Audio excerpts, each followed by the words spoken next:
You made it. You're here. How are you feeling? Make some noise. Welcome, everybody. Come on, shake the body out. It's just your life you're creating.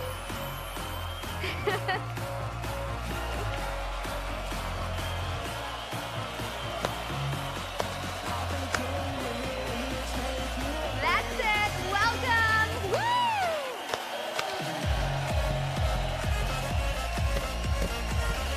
Welcome, welcome. Hello, Eva. Hello, Jane.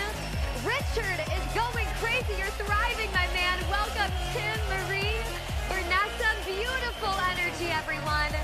Welcome, Nick. Welcome, Melinda, Joe, Mike.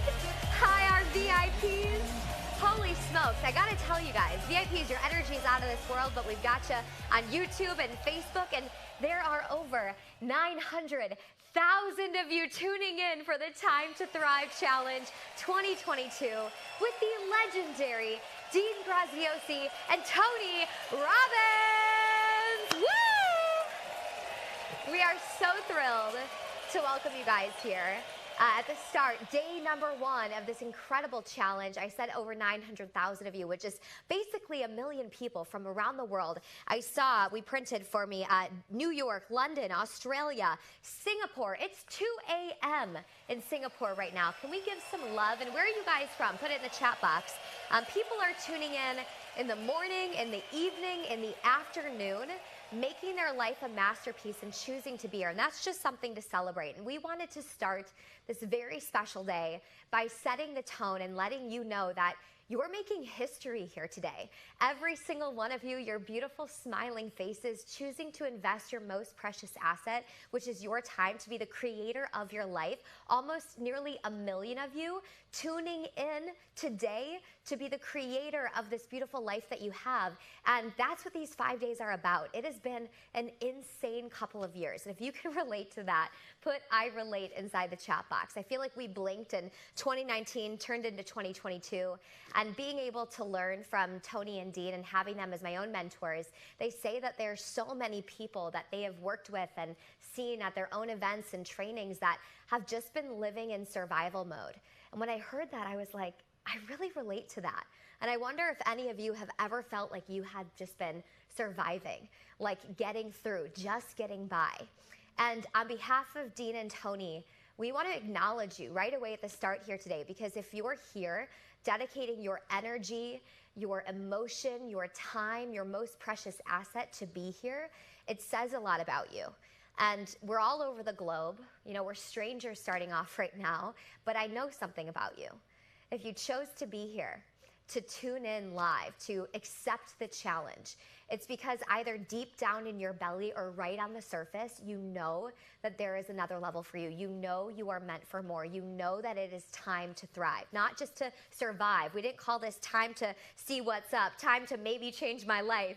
We called this time to thrive for a reason, because this is the moment. There's no better time. There's no better person than you, and there's no better experts than Tony Robbins and Dean Graziosi to take you on the journey. So can we take our hands up and give ourselves a round of applause, because you're magical and you're creating history here today, and we want to celebrate you guys. So congratulations. It's truly something special. My name is Carissa Kuchis. I will be your host, your guide, but above all and most importantly, your teammate right on in this thing with you. Over the next 5 days, I'll be with you at the start of every day at the challenge, just to make sure you're set up for success and you can have a big, deep breath, that you know exactly what to expect and how to get the most out of this challenge. My job is to get you ready to train with the giants. So Tony and Dean gave me about 4 things that they want me to share with you to help you get the most out of this day. And in just a bit, I'm going to share that, but I want to get you ready for what this experience and this challenge is actually all about. You have people like Tony Robbins, Dean Graziosi, Jenna Kutcher, Russell Brunson, Glo Atanmo, Brendan Burchard. You've got Alex Hermosi, Rachel Miller, Lisa Nichols, and I almost can't even believe the last one, Matthew McConaughey. But it's good to remember that people literally spend thousands of dollars for minutes of these people's time. And you're gonna have 5 days training with them. So how the heck are you gonna get the most out of it? I told you that Tony and Dean created 4 ways that you could just crush it, okay? At the Time to Thrive Challenge. I'm gonna share them with you right now if you wanna know them. Do you wanna know them? Come on, give me a little energy. Move the body, shake it out. Double fist bump, say yes. Gosh, this group of VIPs, I gotta tell you guys, you're insane. Your energy is just off the charts. Okay, let's dive into it, and then I'm gonna get out of here because we wanna get the day started. Number 1 tip to get the most out of this challenge is dedicate the time, okay? Tony and Dean are very smart, and they have designed this challenge specifically, the next 5 days, to combat the flaw of the human mind. What is the flaw of the human mind? The flaw of the human mind is the human mind loves to start things and sometimes not finish things. And if you can relate to that, say I. Okay, I sure have been there before. And if you've ever started and not finished, these 5 days are designed to help you stop that behavior, because you're gonna have so much confidence and pride in yourself when you finish it. And so our challenge to you is don't just start day 1. Be here every single minute. In fact, every single day, don't miss a minute, because to miss a minute is to miss way too much. So I've got a question for you. As a team, can you and I and all of us together commit to being here every single moment, A to Z, start to finish, minute 1 to the end of the day? Are we gonna do this together, yes or yes? Okay, cool. Other than that, they have amazing prizes they're giving away. You guys have a chance. If you saw it, you can win tickets to the World Summit. You can win an iPad. You can win Amazon gift cards. You can win a Peloton. You can even win a chance to work directly with Tony, Dean, and the Mastermind team, which is just mind-blowing. So that's going to be at the end of every day. Also at the end of every day is going to be some little atomic bomb of insight that's going to blow your mind, and Dean and Tony have strategically decided to not share that piece of wisdom with you until the last couple minutes to incentivize and help you really start to finish things, because that's a habit that you want to build. So number 1, dedicate the time, be fully here. Number 2 is proximity. And take your hands up like this, lay them on the keyboard, and just type in the chat box, proximity is power. That is a famous quote from Mr. Tony Robbins. And basically what he means is put yourself in the game. Put yourself in the arena. Put yourself around people and experiences and environments that will foster, ignite growth in you, that will, like a flower growing, pour water on you so you can grow and sprout. That's what this experience is. But recognize, when you look around your Zoom room right now, or you look in the chat box on YouTube and Facebook, these people that are just as crazy as you are, that said, I don't just want to survive, I want to thrive. You all decided and chose to be here, and now you're in proximity with people that think the same way as you. Don't miss this moment. Take advantage. Get inside the chat box. Connect with other people. Find someone like-minded. Link up with them. Get inside the Facebook group. Start creating connections. You've already done that by being here, but let's take it to another level. VIPs, you guys, you're so close to Tony and Dean, they can see the freckle on your face in your video, okay? So remember, your video camera is on, number 1, but you guys have a great opportunity to be in proximity with Tony and Dean. You know, they're only 8 feet away from this screen right now, so they're seeing your faces. They're seeing the way you engage. So have energy in your body. Get inside the chat box and communicate there like crazy. And when you're in that proximity and you're in that energy and you're playing full out, there's no limit to the amount of information that you can take in and also retain, okay? So if that one makes sense, double fist bump, say yes. Cool.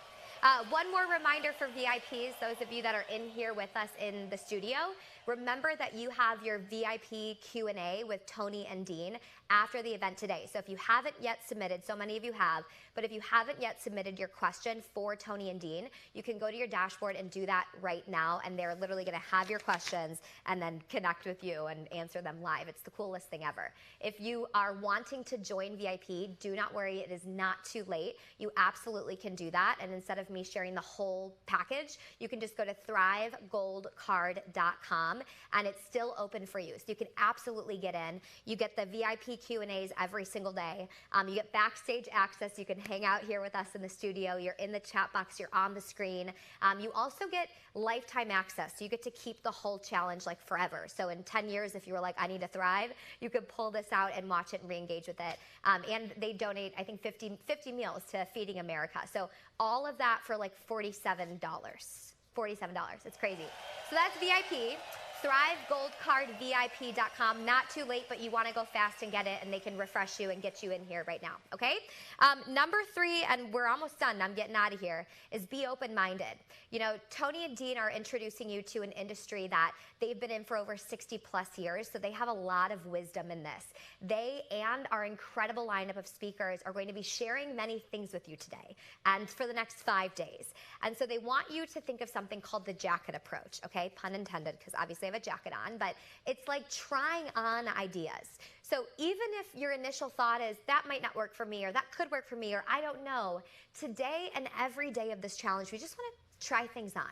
See how it fits. Maybe it works, maybe it doesn't, but there's a science to this, okay? They're gonna plant these seeds, these ideas for you, and they might bud and grow into something that changes your entire existence. So can you commit to having an open mind? Yes or yes? I'm not even gonna give you an option for the no. Okay, cool. And then our final one, which is my absolute favorite one to share, and this one really comes from Tony. It's like his deepest passion. He says to play full out, and it's kind of like playing full out in your life. If you only give 50 or 60% of yourself, then you're gonna have a 50 or 60% awesome life. And we're not here to do that. Who's here to have like the full capacity existence on earth, okay? As much joy, passion, love, energy, success that you could possibly imagine, okay? I know that's my case. And so he says play full out, but what he really means, okay, my interpretation of that is you've got to have energy. And there's a phrase that he uses that I love, and it's really stuck with me. And take your hands up like this, lay them on the keyboard, and type this in. He says, physiology first. Physiology is the way you move your physical body, very good. And why would that be important? If you came to this amazing 5-day experience where we said that it's your time to thrive and you could transform your life and you're meant for more, and you join us and you're sitting down in your seat with like 14 browsers open and your hand on your face and your cheek and laying down like you're in 7th grade algebra, information going in one ear, out the other, we've all been there. Science actually says that your retention level is only at about 10%. And I don't know about you, but if I'm going to invest my most precious asset, which is my time, to only get 10% retention when I'm working with the experts of this industry, the people that have walked the path that I hope to walk, heck no. So I'm like, how can I increase that 10%? And Tony says the way to do it is energy. Why? Because your entire existence on earth, energy is a habit. So your brain knows what your body's telling it. So if you're receiving this insanely incredible information in a low energetic state, you're gonna have a low retention level of that information. Low energy, low decision making, low energy, low impact. Are you seeing what I'm putting down here? Give me a head nod if yes. So I'm gonna teach you a little trick. The easiest way to boost your retention level is to make what Tony says a radical shift in your physiology. Some of you are like, this chick's crazy. Hear me out. It can be as simple as throwing your shoulders back. Ladies, let the girls out to play, okay? Lift your head up. Put a smile on your face, for God's sakes. And you're gonna feel a different type of energy in your body. And I'd like to introduce you to something very simple called the 10-second energy crank. All I'm gonna have you do is shake your body out. Come on, shake your body out. It's day 1 of the Time to Thrive Challenge. Can we do this thing? Yes or yes, my friends? Okay, shake the body out. We're gonna play some epic music, and I just want you to crank your energy for 10 seconds, and then I'm gonna come right back here, we're gonna stop, and we're gonna get the day started. Can we do anything for 10 seconds, my friends? You tell me. If you're all in, put all in that chat box. Okay, here we go. DJ, hit it, come on. Woo! Yes! Good job, Maria, Patricia. Oh, yeah.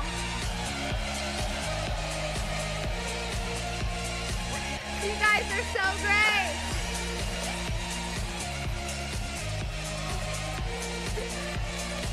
So good. All right, come on back.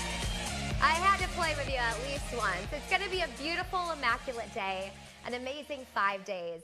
And it is officially time to thrive. So our first guest hitting the stage is somebody that is so incredibly brilliant that you are going to... Phoenix, always good to see you. Hey, everybody. Welcome to the Time to Thrive. What's up, guys? Hey, I am so happy you're here. Listen, as we get started here, there's so much we want to jump into, but I want to share this. There's a lot of changes going on in the world right now. We know that. And a lot of people are looking for that direction. They're looking for where things are going. They're looking for certainty, looking for a path or where to start, what to do. And a lot of people want it, but most people aren't willing to take the time. I know we didn't charge it. Those of you in VIP, amazing. In fact, let's put VIP back here too. I want to see you guys. But you took the time, and we don't take that lightly. You're here with us. Again, most people talk about it. You're here. So I want you to know the time, effort, and energy, Tony, myself. Tony prepped for 2 days. Like, when he's here in a little bit, he's going to rock the house. We got Jenna Kutcher, who's going to be here later. We have designed this day and every day to build upon itself. So the last thing you'll say is, I can't believe I did it. What you'll say is, thank God I didn't miss it. You guys ready for an amazing 5 days? I see your energy, and I appreciate you. Listen, we know the world has shifted. We know there's a lot of changes out there, and we could focus on what's wrong, or we could shift our mind and to look for opportunity on what's right. You're going to learn from Tony later today, and I love that saying. What's wrong is always available, but what's right is always available too. And what we hope to do over the next 5 days is not just show you how to look at this industry, but how you could be a part of it. And here's what I want to say. Sometimes in life, you could row as hard as you can, right? But what if you're in the wrong boat, right? I love that analogy, right? You're in a boat and you're trying, you're working hard, you're not procrastinating, you're putting the work in, you're pulling. But if you're in the wrong boat and the world is going in a different direction, it doesn't matter how hard you row. So what we want to show you is this is not a magical money machine to get rich for doing nothing. This is the opportunity to get in the right boat and have a couple of people plus amazing guests guide you on this path. Listen, here's what I know. There's 3 types of people here. Some of you that just came by because Billie Jean or Jenna Kutcher or Jamie Kern-Lima or Sonia or somebody said, you should go check out Tony and Dean. You're like, okay, I'll show up and see if I can thrive. If you're brand new and checking this out, I give you all the credit in the world. Be an investigator. Be open-minded. Have the opportunity to see what's possible, see the potential by staying with us and breaking down those barriers that have already cost you too much in your life. So thank you for trusting us. We are going to rock the house over the next 3 days. Some of you, all right, we can tone that down a little bit. Some of you are here and you've already thought about it. Who's thought about being in the online business, selling what you know, being a coach, doing a workshop, building a course, writing an ebook, doing weekend workshops, doing Zoom calls, helping people? Who's already thought about it? And you kind of been dabbling, you got one foot in, you kind of want to do it, you've been thinking about it for years. You are in the perfect place. We are going to bust those myths and give you capabilities. Every day is designed to build upon, listen, today, why this, why now, and why you? You're going to understand this industry. Tony's going to light you up. You'll go to bed vibrating tonight. You'll know why you should be doing this. Day 2, we're going to show you how to refine and figure out exactly what you should be offering. You're already in the game. You're going to fine tune it. Brand new, you'll be like, wow, I could do that, right? By day 3, we'll show you how to elegantly serve. I'll show you some marketing strategies that anybody could do that I'm pretty good at it. We have over 800,000 people signed up for this, almost 900. I think I know how to do some cool things. Day 4, even if no one knows your name, never heard of you, you got 4 followers on Instagram, we're going to show you how to elegantly share this and find a tribe that wants what it is you can offer. And day 5 will tie it all together. And if you're thinking to yourself, I have no idea what you're talking about, I don't know if I could do this, thank you for having faith in us. We are going to blow your mind over these next 5 days. And those of you, I see some of you here that are already in the game, be ready for the unfair advantage. And here's the thing I do know. I know one thing we all have in common. Who can say without a shadow of a doubt that you're meant for more? In fact, put it in the chat right now. Raise your hand, put it in the chat, I am meant for more. And if we're meant for more, what does that mean? That means that we have to gain new capabilities, and then we got to take new uncomfortable action. But you don't have to do it alone. And that's why we are so happy that you are here with us today. We are in, right now, over 150 countries. Can we give it up from people around the world that are up in the middle of the night right now? Can we say welcome? If you're part of our family, you're part of our mastermind family, light up your chat. Give them some love. And here's another cool thing. Here's what we did. Everybody who registered for this training, we donated a meal. It's Tony's passion. Now it's mine with him. We donated a meal to Feeding America. And everybody who upgraded to VIP, which you see the people here, and we have thousands who have, we donated 50 meals. You paid $50 to be in here, 47 bucks. We donated 50 meals. Here's a cool thing. We just passed 2 million meals we are providing by having this event. Is that awesome, Jackie? I see it. Like, legit, really think about that. 2 million meals. So we get to serve each other, and we're helping other people who need it. So I think today, I prepare like crazy, just so you know, and I have crazy notes, so if you see me looking down, I don't want to miss anything. But here's some of the things I thought about. I said this about a month ago somewhere, and everybody laughed. If you live in the States, and if you don't live in the States, you see the craziness that's going on here. But whether you liked the last president or the current, or don't like either one, or like them both, or don't care, can we say it like it is? No matter what, nobody's coming to save us. Has there ever been a politician that's come in and paid your bills off or gave you the freedom or the control you want or launched? Who sucked into that? Do you know how we fix the world? Do you know how we heal the world? We go out and become successful. We take it on us. Our failure and our success is on us. And it is the most liberating thing in the world when you don't blame anybody else and say, give me the capabilities, I'll take the uncomfortable action. Who's in for that? Who's ready to not think about surviving?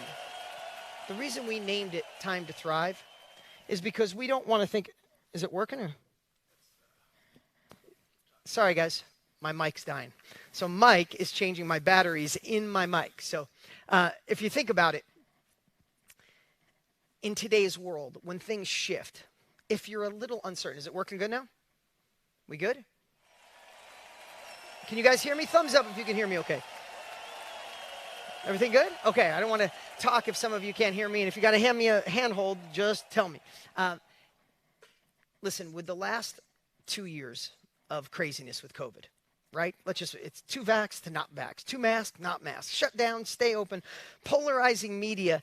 Uncertainty can happen. Can we agree on that? Can we just be honest? Uncertainty can happen. And you had some epiphanies. I'm going to work from home forever. Wait a minute. I don't want to work from home. I want to do my own thing from home. All these emotions. Can we agree on that? And then all of a sudden, bam, we slam into high inflation, heading into a recession, right? So if you feel a little uncertain, congratulations for being human, right? But what solves that? What solves that, and Tony's going to go deep on it, is wouldn't you rather prepare and anticipate than react? Right? Think about that. Prepare and anticipate. And why is it that during a recession, some of the most wealth is made? Some of the best companies are formed because it's people who could shift their mind from what's wrong to what's right so they could see opportunities. And we must play the inner game. That's some of the stuff Tony's going to do today. And then we must have the outer game. What vehicle can take me there? Why we love the self-education industry, the knowledge industry, the information age, whatever you want to call it, even if you've never thought about it, please give us the time to take away the mystery. I know you might be thinking, I'm not an expert. Who would buy from me? I don't have any followers.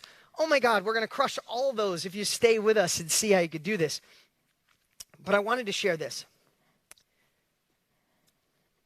If you are ready to see where things are going, like Wayne Gretzky said. I love that quote that we've all heard way too many times, and I've probably said it too much. But Wayne Gretzky, when he was asked why he was one of the best hockey players of all time, do you remember what he said?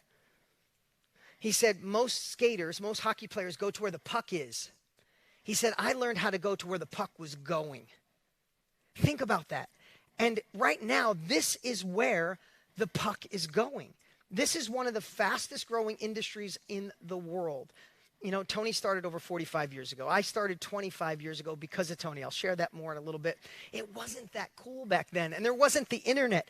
Today, because of the opportunity for easy access, easy entry, this industry is exponentially growing because people don't want to learn from school. They don't want to learn from traditional education. They want Kathy or Reese or Lori or Eleanor or Robert to share their experience in a course, in a workshop, in a coaching program, and that's why this industry is exponentially growing. In fact, it's growing. We good here? We good? We still got, okay.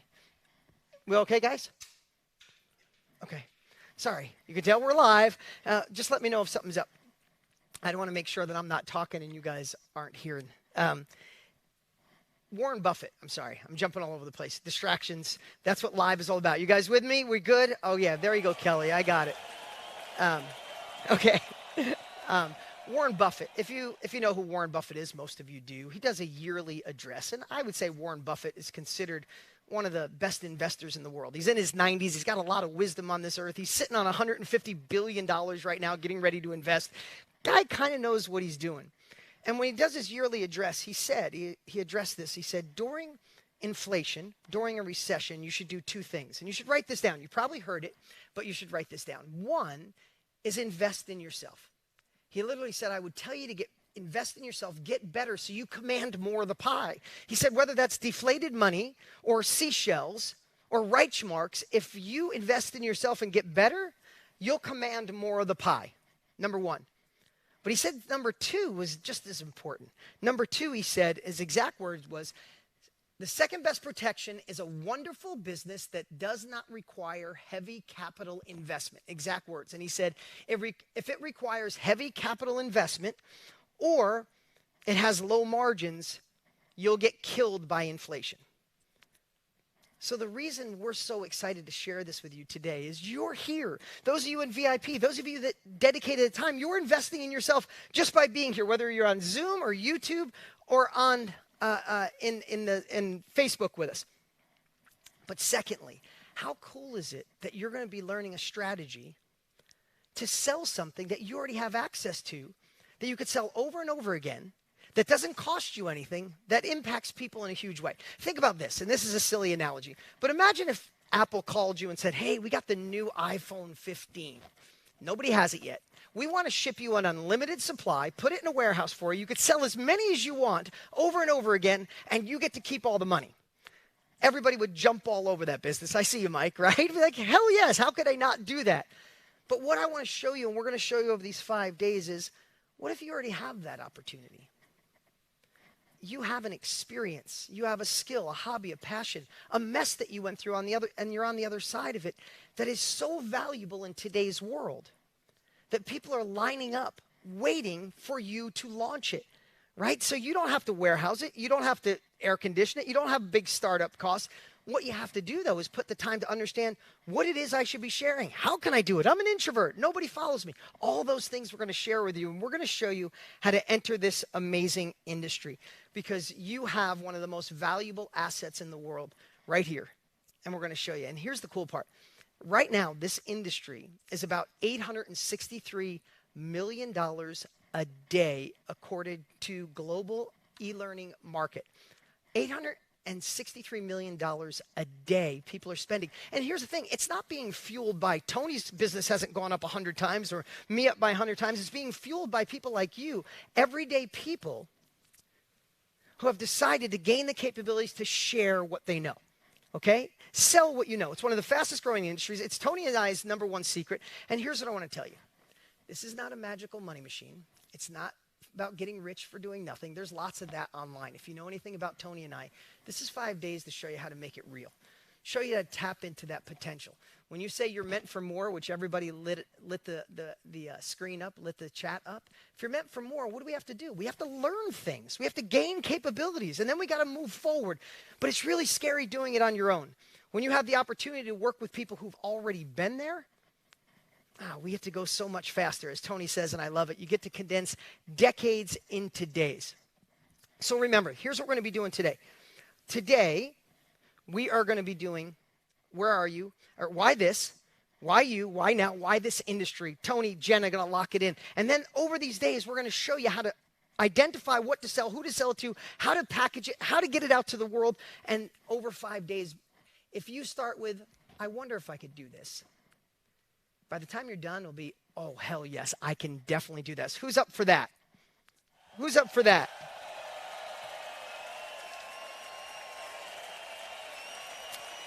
When people ask me, but I don't know if I have any value, I love this question.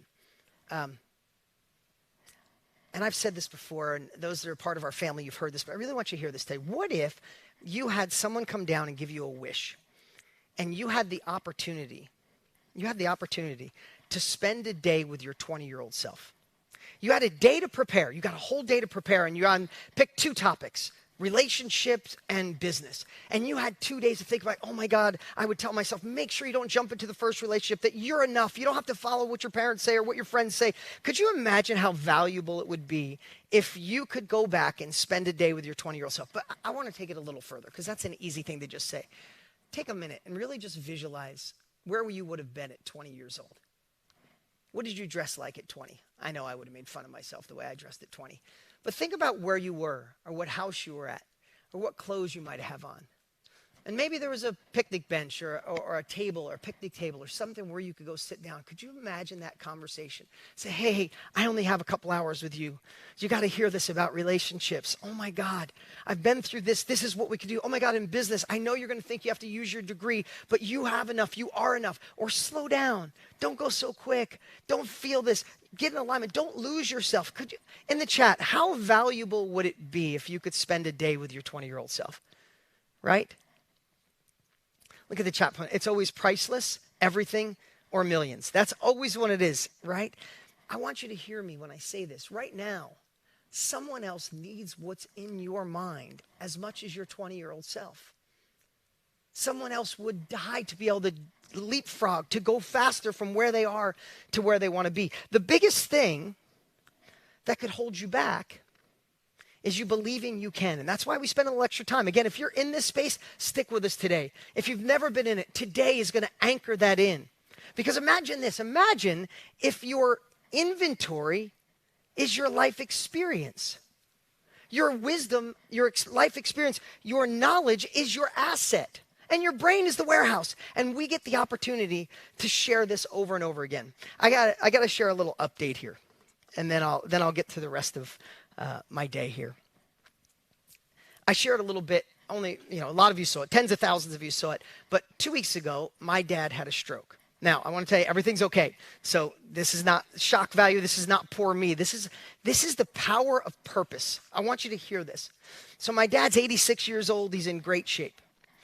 He has a stroke. We're on vacation. He wakes up and his legs stop working, his arms stop working. They rush him to the hospital. He calls me. He says, the doctor said I had a stroke and I may never walk again. And he said, it's okay. I had a good 86 years. And I ran down there to see him and I looked at him. I said, okay, if you're giving up, he goes, I can't move my leg. I can't lift it off the bed. I called him. I said, okay. I said, if you're ready to pack it in and you had a good life, I love you and I'll be here to support you. But Dad, you've been my superhero. You're the one, 86, you look 66. I told him to come to California 6 hours away. He jumped in the car. He made it there in 5 hours and 45 minutes. Came in with bells on, smiling. This is a man that, he's been through 2 heart attacks and stents. Like, he feels bulletproof to me. I said, if you think this is your time, Dad, I'll pat you. I know how to talk to my dad. I said, I'll pat you and I'll be there for you and I'll take care of you. I said, but don't you want to be the Paul Graziosi that I know? The one that just proves everybody wrong, that when you're doing rehab, you could show how to do it quicker and faster. You could make the doctors think you're a miracle. And I just started hitting targets and all of a sudden he went quiet. I said, just because they said you had a stroke, you don't have to have it. In a moment, he shifted his belief on what a stroke meant. He stopped. He started crying. He hadn't talked. I said, Dad, what's up? He said, my leg is a foot off the bed. In a moment, his belief shifted, his conviction shifted, and everything shifted. But I got to fast forward just yesterday. I got to fast forward. So now I flew him. I got a plane to personally fly him here because he couldn't really walk. He's in a place, really nice place, and he's going through rehab so he could walk again. I go in to see him yesterday. Those of you who had older parents, you might see. I really want you to hear this. Yesterday, I go to see him, and I hope he's watching right now. And when I got there, my dad looked old. Hadn't seen him in like 2 days. And, he was in the bed and he looked like, I was like, oh, damn. So I walk in like, how you doing, Dad? And he's like, I'm okay. And I know my dad. And in 2 minutes, we started talking and he started lighting up a little bit. And I said, yeah, so Dad, are you showing all these other people in here how fast you can recover? And he's like, oh, yeah, I'm going to do this. And I said, your grandson, Luca, my 2-year-old, he's like, he won't stop talking about it. When's he going to play with Pop? He's like, I'll be playing with Luca in 2 weeks. What are you? And within 5 minutes, I'm not kidding you, he hadn't done it yet. He got up on the edge of the bed and there was nothing. We weren't going anywhere. He opened up the walker and he walked in circles around the bed for like 10 minutes. He's like, I'll be home in 2 weeks. What the hell was different? Like when we decide on something, I'm sharing that personal story because he's in an amazing space and I believe he will be home in 2 weeks. So I appreciate everybody saying nice things, but he's in a good place. But the reason I shared that because, of course, Tony is the master of it. And it's what some of the things he's going to be sharing today. But I watched in a moment this man change. He called me this morning like he was 18. He's like, Dean, you're going to crush it today. Love you. Because he made the decision. So maybe you could take a little bit of that today, thinking about that. What decision, what you is going to show up for the next 5 days? The one that says, let's see if this will work, or no, I'm going to see if this works, and if it does, I'm going all in. Which one of you is going to show up? Who's all in? Right? If we're going to do this, I'm going to be all in. Tony's all in. Jen is all in. All the speakers that are coming all in. Put it in the chat. I'm all in because all I know in life is nobody's coming to save you, and it's on us. You see, you came here for one of two reasons, right? You're either moving away from something that's not so comfortable, or you want to move towards a better future, or you want to do a little bit of both. We are going to have to learn. We're going to have to see where the puck is going. You're going to have to face some of that. I'm too old. I can't do it. Nobody's following me. You're going to have to bust those beliefs. Thank God we got Tony coming. And you're going to have to anchor this in tonight and show up tomorrow ready for strategy. Who's ready to show up tomorrow ready for strategy? Who's ready to light it up today, right? So before I get to that, though, I want to share a little bit of my backstory because I think it really sets up, and I got a little something on the whiteboard, and Tony will be here in about 10 minutes, ready to light it up. But I want to, maybe this will align with you. Long story short, as a kid, my parents got married and divorced a lot. Actually pull that up really quick. I lived in that trailer with my mom when I was about 7 years old until we got evicted from that trailer. I went and took a picture of it a couple of years ago.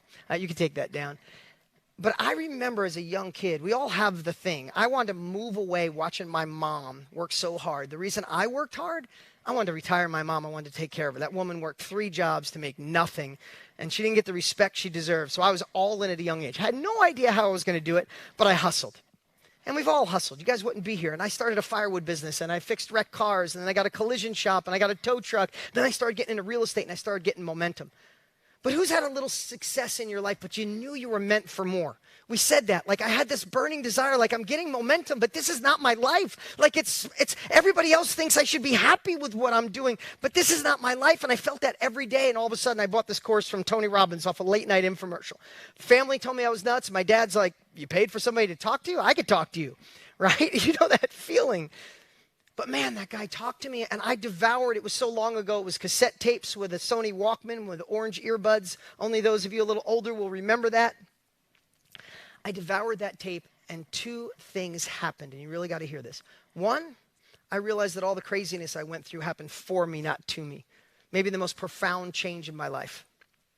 And I realized that was my momentum, that I was meant for more. I could do more. I could be more. But the second thing, more profound, is Tony. I invested in Tony. He gave me knowledge he learned from Jim Rohn and his own life experience and other people. And it changed my life. I was all in. In that moment, I knew I wanted to be in this business. I wanted to help people and get paid to do it. Who'd like to help people and get paid to do it in the new way to do it? Right? So I go all in and I decide to build a course. And here's my first course. Please pull this up really quick. It was called Motor Millions. Yes, cheesy. Who would want to make money with cars? You would think, what the hell is that? Motor Millions? You can pull that down.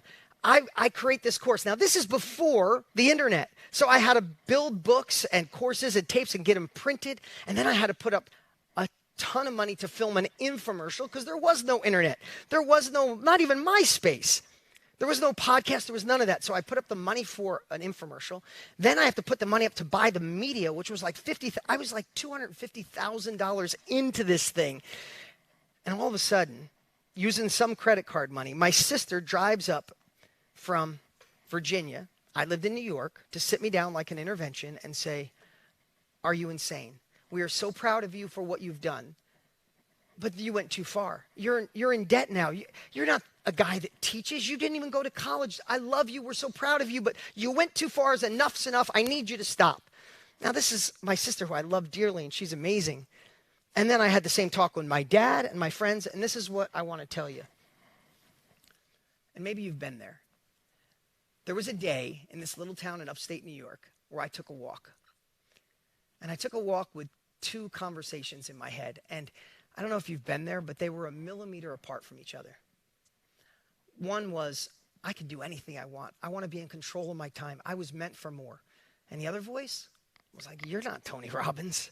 You're not 6'7". You're not dynamic. You don't have friends like he does. You don't have money. Who the hell's going to buy from a squeaky voiced 27-year-old upstate New York guy on how to make money with cars? And I remember, have you ever had those conversations with yourself where they're a millimeter apart? I can do this. You're absolutely insane. And you're going back and forth, and you got to bring in that why. And I kept saying, but I'm meant for more. Who cares? You're kind of dumb. You had dyslexia. Who's going to listen to you?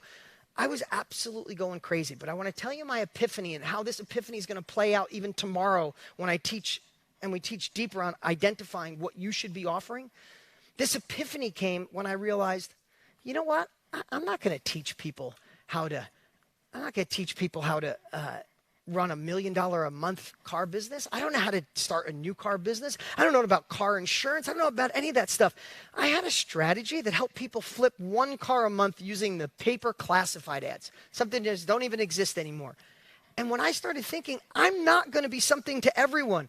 I'm just going to be something to a small group of people that want to flip an extra car a month and maybe make a few $1,000s a month. And when I started thinking about that, all of a sudden my confidence started to build.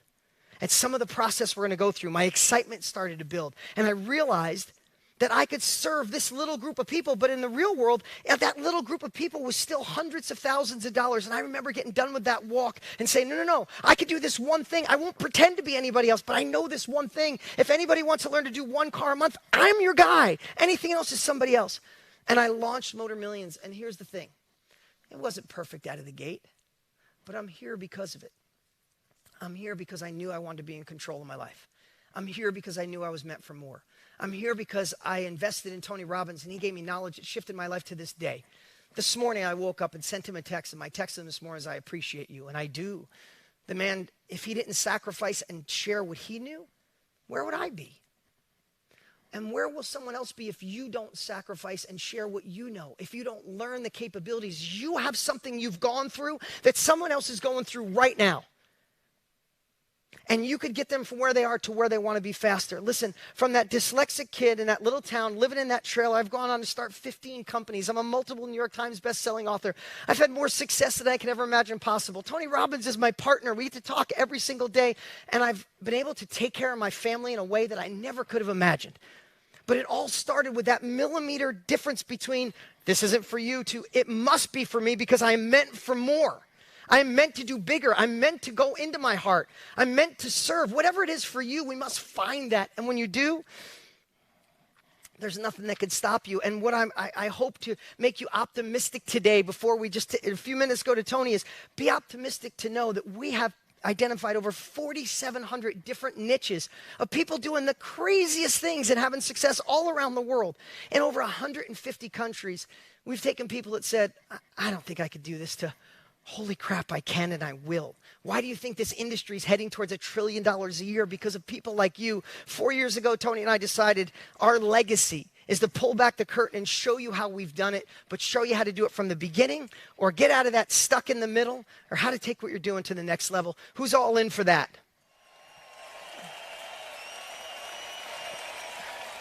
And I want to show you something.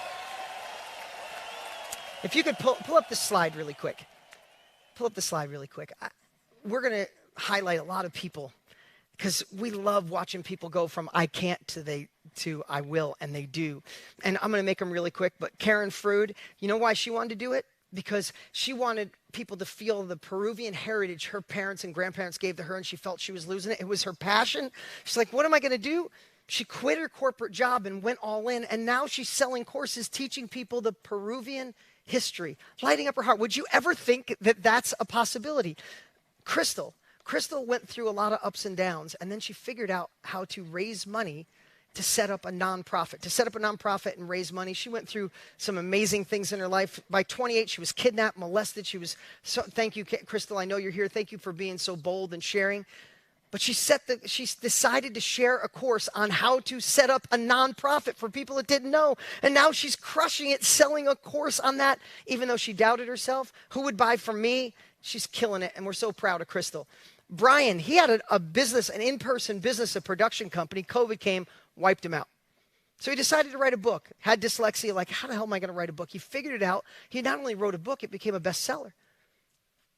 So he took that courage and said, working with us, he's like, now I'm going to teach people how I wrote a best-selling book, even though I'm a nobody. I don't mean that in a nobody, but he didn't have a following, didn't have a history. And now he's teaching people, selling courses. You see how, you can take that down. You see how the craziest things become, you can take that slide down, guys. The craziest things can become your niche. And I want to go to the whiteboard really quick. I'm about 5 minutes over, but I think this is really important. Come on over with me. If we call the best explanation I know for the knowledge industry, the self-education industry, the information industry, some of you have seen this, but I think this changes all of it. And today's the foundation. What's today about? Why this? Why now? Why you? So I want you to think about this as life. We're going along this journey of life, and something happens. A mess happens. You go through a divorce. You find an illness that you got to fix. The company you're in shuts down. You get news that you don't want. Someone ends a relationship. And all of a sudden, when a mess happens and you're here, what happens? Oh, it goes bad. We go through a process. We start learning more. We go through and we have some new capabilities. We start on the rebound, and all of a sudden, over a certain amount of time, we're over here. Sometimes it's learning. I started the new company, started a new job. I went vegan. I'm plant-based. I started meditation. I started yoga. Right? We have to learn something new. And learning is the same way. It's like, oh, I got to learn this. And then I got to learn, oh, I'm getting momentum. Oh, it's getting better. And all of a sudden, you're on the other side. Or you have to take uncomfortable action. Uncomfortable action is I'm moving forward even though I'm scared to death. I need to be courageous. I'm moving forward. And during that, who's learned some of the biggest breakthroughs in their life when they faced something they were afraid of? You didn't want to face it. And maybe you even avoided it for a while, but when you finally did, your next level was on the other side. Or maybe you just have a passion, right? You're going to see so many amazing people that are sharing their passion, and it became a business. But just think, when you go through this journey, your mess eventually becomes a solution. Your learning becomes a skill. Your uncomfortable action becomes mastery. Your passion can become a purpose. You went through this, and let's just face it, sometimes you're going way down here to figure out how to do it. Is that true? But here's what we are in the self-education industry, the knowledge industry. What we are is a bridge builder. You are just helping people get from where they are. They're standing over the cliff going, I'm going through a divorce. My kids will be okay. Oh my God, Mary went through a divorce and her kids are thriving and she built a course. I'm going to buy that bridge. I need to start sales. Somebody's a month ahead of me, a chapter ahead of me, a year ahead of me. Who has built the bridge to get me from where I am now to where I want to be? That is the self-education industry. We are bridge builders. And it is in 4,700 different niches. In everything you could possibly imagine, there is something you went through that somebody right now is wishing you would share so they could go faster. You guys feeling that? You guys hearing that? And here's the cool part. In today's world, you could create a course, you could do a workshop, you could do a coaching program, you could do a Zoom call, you could do a Facebook Live. There are so many ways to find your ideal client. Actually use social media instead of it using you. And over these next 5 days, we're going to show you all of that. So who's excited right now about the potential of selling what you know, impacting others, and making a difference? I appreciate you guys so much for showing up. It's going to be an amazing 5 days. So without too much introduction, the man I'm bringing on, who you already know who it is. You know, there's a million things I could say, from his companies to his books to the lives he's transformed. I don't think he needs any introduction. We're going to play a quick intro video just in case somebody's been living under a rock, but just in case. But here's what I want to share. I could list all the things he's done, but I could also say one of the things that I realized at a young age is who we are when no one's watching is really who we are. We could put a persona on at work and friends and family, but really, if someone put a hidden camera on you for a week, that's who we are. Tony changed my life 25 years ago when I bought his course. 10 years ago, 12 years ago, we became friends. And I get to talk to this man every single day. And if you knew the man he was when no one's watching, It's much greater than anything I could have ever imagined. Sometimes you don't want to meet your heroes because they disappoint you. This was the complete opposite. His depth of service, his caring, his dedication, his commitment to serving and transforming lives is unlike anything you can imagine, including me. He touched my life in such a big way, and I'm honored, and it's a privilege to call him a friend and partner. Let's play this quick video, and then let's... Robbins. How you doing there, Dean? How you all doing out there, ladies and gentlemen? You've been sitting for a few minutes. Why don't you stand up for a second, shake your body up, wake your body up a little bit here. Wake it up. Come on, out of your chair. Get some energy in that body. Come on, I can see you, Laura Porter. You can do it. AJ Koshiti. Out of your chair. Just create some energy. There we go. Nice energy, Michael Pratt. Nice, Paul Moyer. Just move that body for a moment. Susan Mennerich, nice to see you. Make a little noise if you're feeling good. Amy Terry. Nice, Francois Martin. That's it.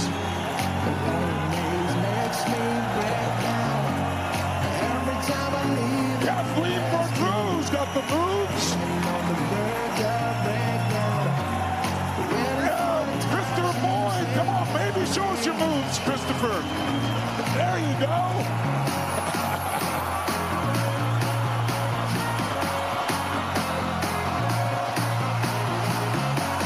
Patrick Kowalski, how you doing, brother?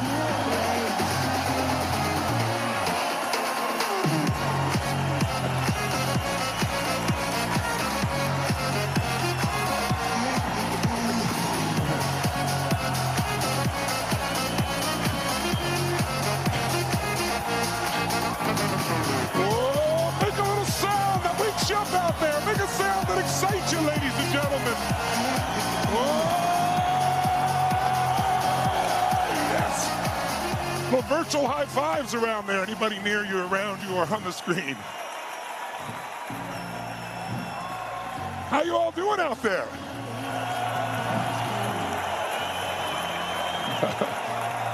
First of all, I want to thank Dean, my partner. Dean, give it up for Dean, first of all, ladies and gentlemen. Give it up for him.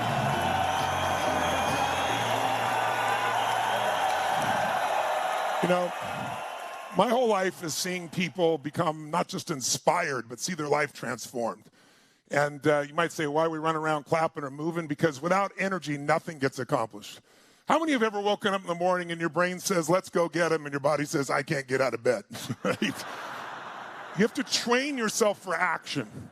And one of the things I love about Dean is years ago we were talking and hanging out and chatting and talking about all the different people we've had the chance to touch and saying, you know, we're both so blessed because the blessing is, you know, in my case, I've been doing this for literally 45 years. In my 45th year, I started when I was 2, right?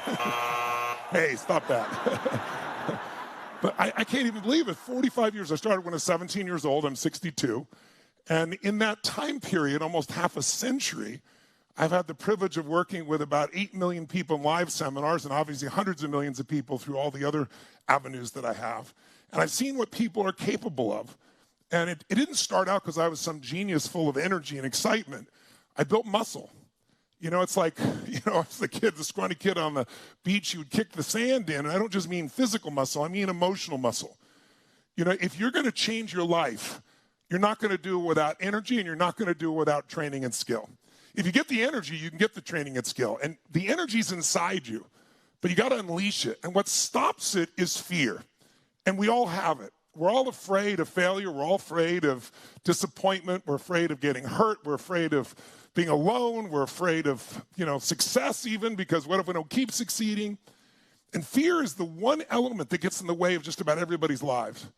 But if you're here today, I just want to thank you and acknowledge you. I know there was no cost for it for you, but it's still your time.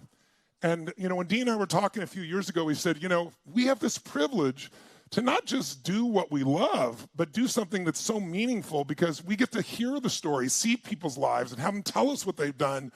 And wouldn't it be incredible if we could help more people to get in our industry? Because as you've seen, the industry is growing geometrically. There's been a transformation, and quite frankly, as horrible as COVID has been for so much, It has opened up an opportunity for self-education at a level that's never existed in my lifetime that allows you to accelerate what took me decades to do. You can literally do in a few days or a few weeks without exaggeration, without hyperbole. So the next 5 days, our goal is to add so much value to you that you're out of your mind, that you come away saying, I know what to do, I know where to go. I'm going to make this thing happen. I'm going to actually build a little business on the side. And that business could be something that makes you $100 to $1,000 a month, $2,000, $5,000, $10,000. We have people earning twice and 3 times that. But they're doing, more importantly, something they love. They're able to do it from home. They're able to be around their children or their family. And they're able to still do other things if they want. It all depends on what you want.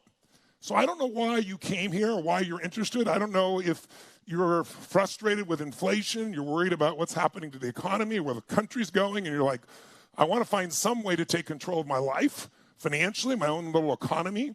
Or maybe you're doing great, you just want to take it to another level, or maybe you're doing extraordinary and you just want to magnify it.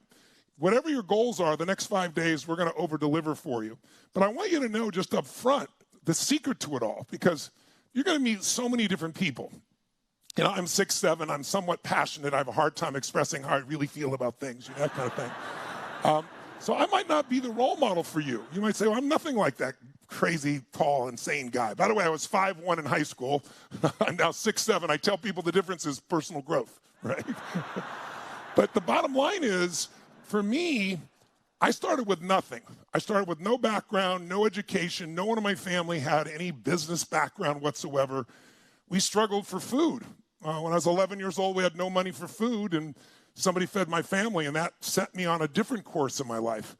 Part of the success I've been able to do, I've been able to bring to people that would never benefit or never be able to be exposed to my work. And that's people that literally don't have the food to eat like my family was. So now I fed 2 families, and then 4, and then 8, starting when I was 17. And now, a few years ago, I upped the number, and I said, I'm going to feed 100 million people a year, 100 million meals a year. And now I did that 7 years ago, and we're at 920 million meals. I said I'd feed 1 billion people. We're going to feed 1 billion people, 1 billion meals. Give you an idea. It's pretty amazing.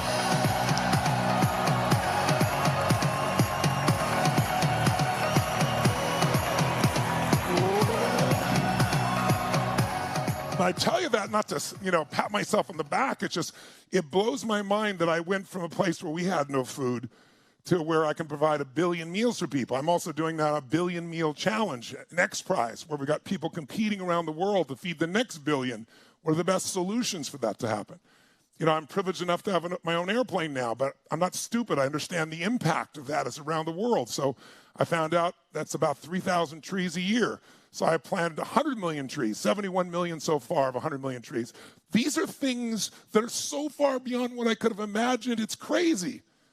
But I could work with presidents of countries or sports teams or businesses.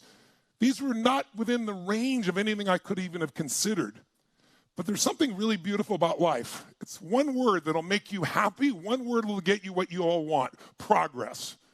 Progress, continuous progress, even a little bit of progress that you can do over years or over decades will get you to places you can't even imagine. So we're not here to show you how to get rich overnight instantly without working, because that's all BS and you know it, and so do we. But if you really want to figure out in the next few days how you could take a small portion of your time and take something either that you know, or in my case, I didn't know things. I took what Jim Rohn, my original teacher, knew and bring it to people initially. And doing it in a way that doesn't make you have to be a salesman or a skilled person in an area because of where we are today with technology, and build an income, but also builds an experience of life that's meaningful. You cannot believe what you can build it into. And your dream might be really simple. It might be something you can achieve in a few months or a few years. It might be something that you're going to build over many years. But the answers are here. And you'll see them in so many examples over the next few days. You'll meet Jenna Kircher, a friend of ours who, spent, I think, $300, if I remember, for a camera that she bought, and started taking pictures, and then started saying, I'm pretty good at this, and started learning more, and then started helping other women, saying, look, you could develop this as a business, and then developed her courses. And, now Jenna's a full businesswoman, making millions of dollars per year in a business where she gets to be home with her kids and raise them and have a beautiful time. She's become a dear friend, and she's got time for life. She isn't rushing around trying to figure out how to make it all work. She's doing it in her tempo, her way, and really doing incredibly well. You know, if you look around and you'll see a lot of faces here of people of different backgrounds and areas and so forth, but this week you're going to meet people from every walk of life as well. I remember meeting Russell Brunson, and he came to one of my seminars years ago, and I really liked him. He'd been a college wrestler, and he was trying to figure out what to do, and holy cow, in less than a decade, he's built a business worth almost $1 billion, all doing exactly what we're going to be showing you here to give you an idea. And then there are people that have figured out simple things like, you know, I have 5 kids and 5 grandkids, and my oldest kid is now, well, my oldest daughter is 48. My youngest daughter now is 14 months old. So I got quite a span to give you an idea. But you know, little things can change people's lives. And so we had a lady who, you know, her child had eczema, really bad eczema. I know a lot of young children do this. And she figured out how to clear up the eczema, did this little course on it, and just completely sold out. Showed people how to get rid of the pain in their little babies. There are people here that have decided, you know what? We ended our marriage consciously, and we're still great parents together, and they did a course on it. And people are like, I'd like to know how to do that, not hate my ex. You know, how do I really make this thing work? You know, there are people who have done programs, to give you an idea, who have a professional skill, like a tax guy, and he's teaching other tax people how they can make their business more effective, how they can get greater results for their clients. So there are literally the niches, as Dean mentioned earlier, there's 4,700 different niches. There's something out there that you know, some problem you have, or your problem becomes a gift because you can solve it for other people. Almost everything I teach, it's not I'm so smart. It's just like whenever I had a huge problem, whatever it was in my business or my body, I was overweight, I couldn't turn it around, I was 38 pounds heavier, or whether it was finances, whatever it was, the one thing kept me going is like, if I can solve this within myself, then I can help millions of other people solve it. And today, millions of other people is not an exaggeration because of the internet. Because the cost to do something like that before would have been insane, but today it's completely different. Let me give you a sense. Like when I started out, you know, when you had to walk uphill both ways to school, 2 miles through the snow, you know how that works, right? But when I started out, really, it's like I heard this man named Jim Rohn speak. How many have ever heard of Jim Rohn? Any of you out there familiar with him? Yeah. He was a personal development speaker. He passed away about a decade and a half ago, and he's a beautiful man. I was 17 years old. He was in his 50s. And a friend of mine, a friend of my mom's actually, hired me to work on the weekends. I'm in high school. I'm trying to help pay for our family for food. We're really struggling. And so I worked on the weekends any way I could, and this guy had furniture moving, and so I had just grown about 8 inches, and I was like, okay, I can do this.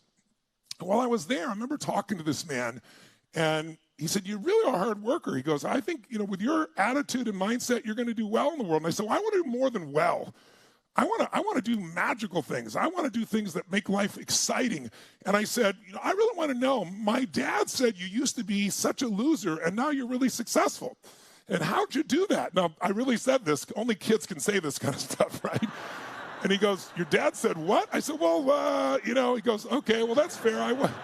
He goes, I was kind of a loser. I go, well, what turned you around? What changed your life? Because when I was working for him, I was helping him move. He was buying property in California and then flipping, you know, fixing it up, flipping it, and selling another home. And so he wanted to do it efficiently, so he hired a kid to do the moving.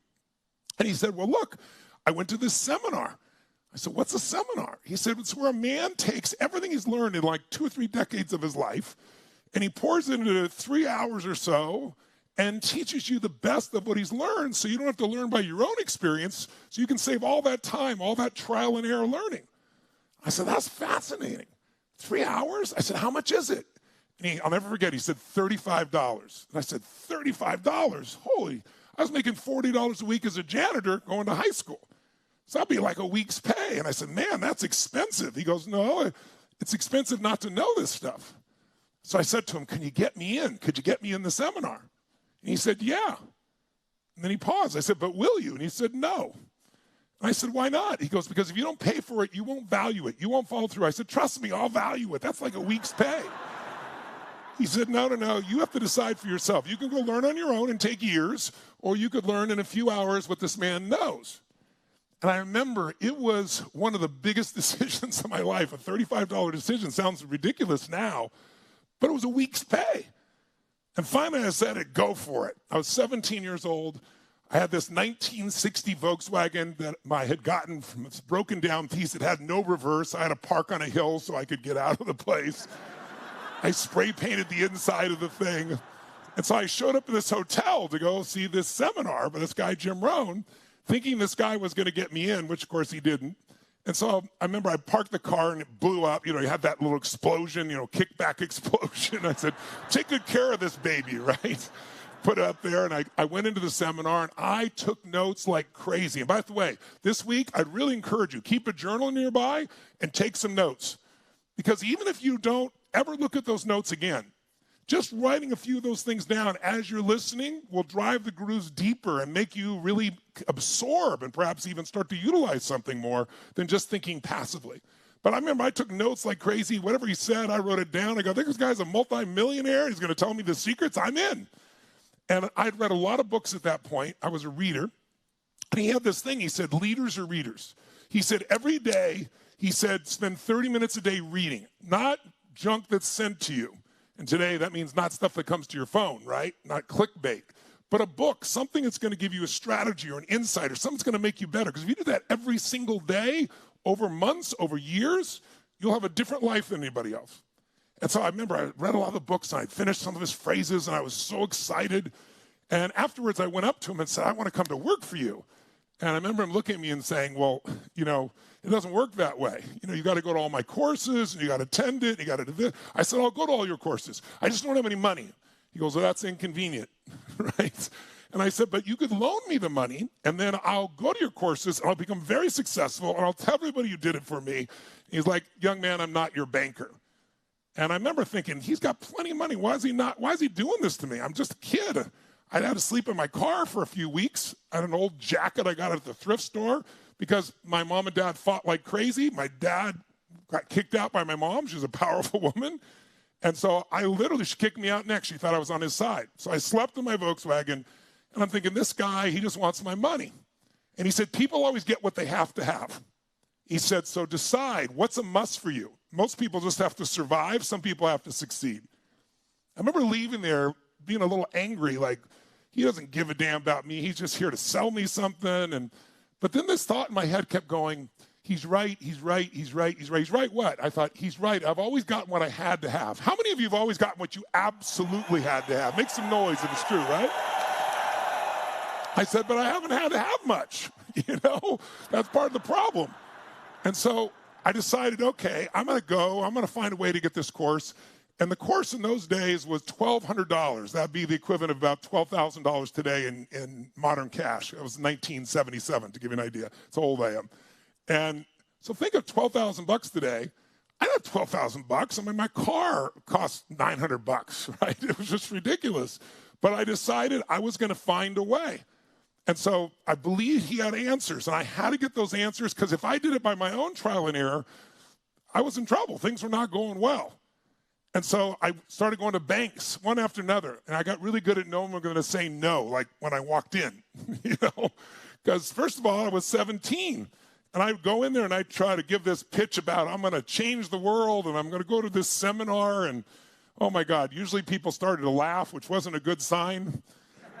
But I remember I'd done this for about a week, and if you didn't get into his course by that time, then you couldn't get in the training and you couldn't go to work for him. So I remember before I walked in this bank, I got myself so pumped up, like I said, I'm going to find a way. And I walked in with all this passion and enthusiasm, and I walked up to somebody who looked persuadable. This woman, her name was Mrs. Williams. And I said, Mrs. Williams, my name is Tony Robbins. I said, I'm here today to borrow $1,200, not so I can fix a car, not to go on some stupid vacation, so I can attend a seminar.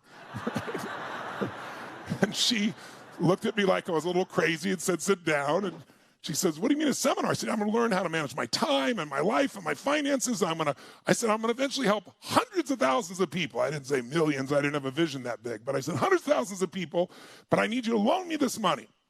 So she starts looking at my application, and as she does, she looks it down, and she goes, Citrus Avenue. The avenue I was on went through 5 cities. It's called Citrus Avenue, and it's a commercial street. She goes, I didn't know there were any apartments on Citrus Avenue. I said, well, I kind of have a mobile home, right? And I finally, and she goes, well, wait a second, you're 17. I said, yeah. She goes, you're not even legal to sign a loan document. I said, when do I have to be 18?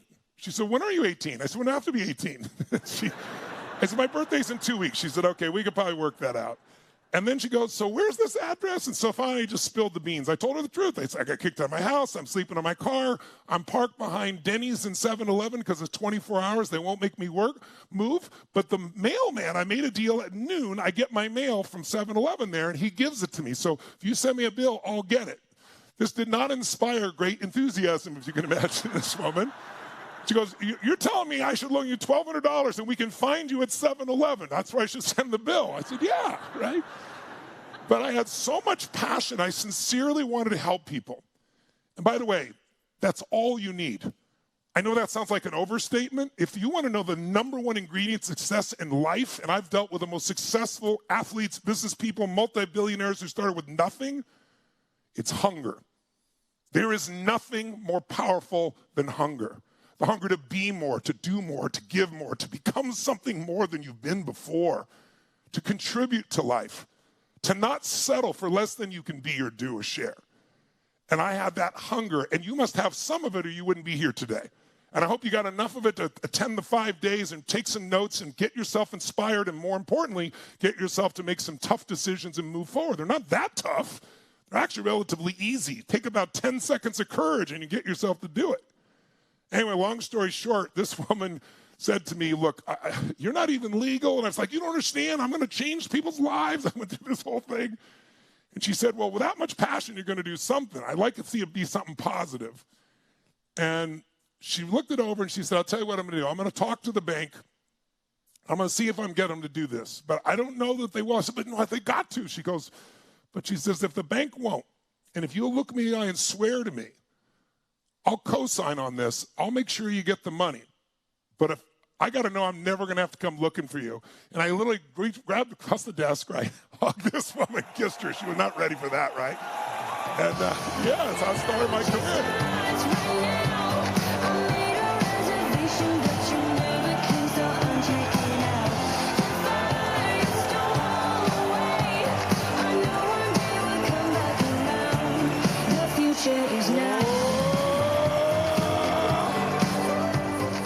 So I took $1,200, right, from this loan, literally, and I went to Orange County, California, and I went to this 2.5-day seminar. That's all it was then for Jim Rohn, this leadership, financial, business, time management kind of program.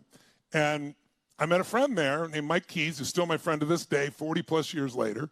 He was almost as broke as I was. I was going to sleep in my car, but he had a hotel room. They let me stay in his hotel room. We became friends. We're still friends to this day. And part of it was because it was so much money. It was like, think of like taking the equivalent of, you know, your mortgage on your house. That's what it was for me. So when Jim Rohn said I wrote down and I didn't pee. I didn't go anywhere. At one point I figured out each word was worth like 3 cents. I wrote down every damn thing he said, right? And there were people there that it was no big deal, right? Like, you know, they just put on their credit card and they sat around and didn't do squat. But Mike and I, man, we were hungry. And so we were hungry enough to take that and repeat it, and get in our bodies and do the simple repetition, just like a great athlete. They don't just make a great shot. They practice that shot over and over again until it's in their body and it works. And we developed those disciplines. And I remember years ago, I spoke at Jim Rohn's funeral, but prior to that, he used to always open the seminar the same way. Seminars were always identical, word for word, perfectly rehearsed. He dropped the chalk in his hand in a certain way. I remember it vividly. But I remember I went to a seminar and someone had told me this, and I popped in the back, and he started out by saying, I want to do a good job today, as I want to do with you, by the way. I want to make sure that by the end of these next few days, you have the opportunity to have a new life. I know that sounds like a big statement, but it is a new life. A life where you could do something that's fun, that's meaningful, a life where you might get to touch people in a special way, a life where you get to earn more. But it's going to require you to develop some new skills, and it's going to require you to get through the limitations of our limiting beliefs, our fears, our concerns. Anyway, he said, I want to do a good job for you today, because I remember years ago, there was a kid sitting right here taking notes like crazy, and he went on, and I goes, it's Tony Robbins. And he goes, I know you all know who he is now. He goes, but no one knew who he was then. And I'm so glad I got to contribute to him, and I still honor Jim for that impact. But the bottom line is, that's how I began. So now I go to his seminar, I know this stuff, and I go to work for him.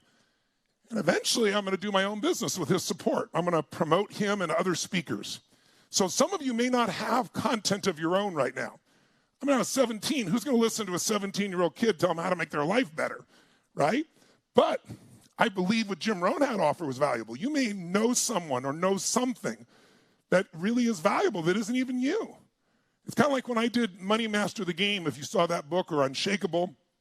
I wrote these books, and I already knew a lot about finance. I've had the chance to coach Paul Tudor Jones, one of the top 10 financial traders in the world, for 20-plus years. This is a guy who's made more money than almost anyone on earth. Multi-billionaire, started with nothing. He was not part of the lucky sperm club. He earned it all from scratch, right? And so I learned a lot. But when I went to go on those subjects, as much as I knew, I got so mad in 2008, 2009, when everybody was being screwed over by a small number of people in the financial industry. I was like, I don't have all the answers, but I'm a good reporter. I've got access. What if I go interview 50 of the smartest financial people in the world, figure out what they did that made them who they are, and simplify it enough that my billionaire clients will be impressed, but someone who's got nothing would know the pathway to start. I wrote the book, #1 New York Times bestseller, but more importantly, I learned these tools that help me grow my businesses from $50, $100 million businesses to billion-dollar businesses. Today, I have over $7 billion in business between the companies I have, over 100 companies, from a guy that started with nothing because I learned from other people's experience. Jot down, remind yourself, success leaves clues. Success leaves clues. If someone is successful over and over again, they are not lucky. They are doing something different than the people around them. If you do the same thing, if you sow the same seeds, you'll reap the same rewards. And so for me, learning how to do that with Jim Rohn initially was like, okay, I'm going to promote Jim Rohn. So in those days, this is what it would take. You couldn't put 800,000 people, which, by the way, it's unbelievable. Give a hand to everybody. People from 100 countries are in this room. Give it up for everybody here.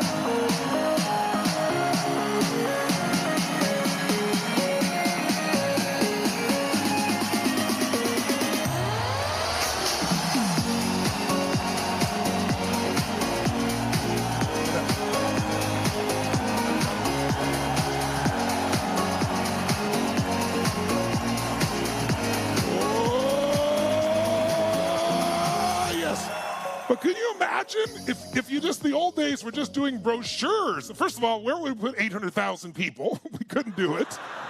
That'd be, 8 football stadiums. We couldn't do it. And think of the cost. You'd all have to fly there and everything else. That's what's changed in this world. So my first seminar, I learned all this stuff, and I wanted to help people. I wasn't even charging for it. I was doing it for free. And I ran all these ads, which cost a fortune, and I sent all these brochures. Imagine if to get 800,000 people, there's, I guess, 800,000 households. There's over 1 million of you right now connected to us. Think of the power of that. That would have cost $3 or $4 each, $5 each, $10 each, try and reach you all. And what would be a $5, $10 million expense to try to do this, not counting everything else we're doing. Today, you can do this for pennies. It's pretty wild. I'm not saying you start with 800,000 people, but you can start with 5 or 10 or 20 from your home and do things that are amazing, as we're going to show you.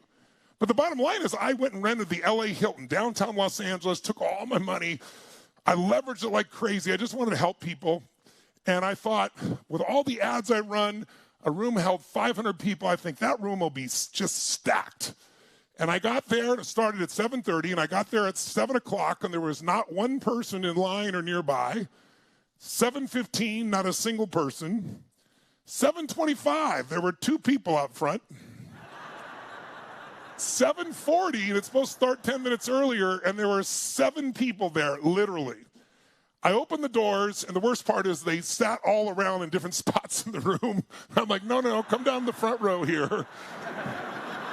I got this empty room with 500 people. I just went broke trying to help everybody, and there's 7 people. But I figured, if you went out to feed your cattle and only one showed up, you'd at least feed it, right? So I did 3 hours of pure content on these poor 7 people. Can you imagine me? I'm going to do whatever it takes, right? And so I finished, and these people were on fire, and that was my first seminar. I was like, oh, my God, this is not working, right? But today, the tools you're going to learn that we have here and some of the technology we have, it's like if you wanted to do a website before, it cost you tens of thousands of dollars and take you months. Now you can do it in a few hours or even a few minutes and cost you next to nothing. It's like the tools that are available today are extraordinary. So this is a time for you to be able to thrive. But what's it going to take is self-education. Now, what's the opportunity? I'm sure Dean's made it clear to you. Most industries are having a challenging time right now. We got massive inflation. And you've got, if you're selling a physical product of any sort, you're dealing with these value chain problems all across the world where people can't even get the products they need or want.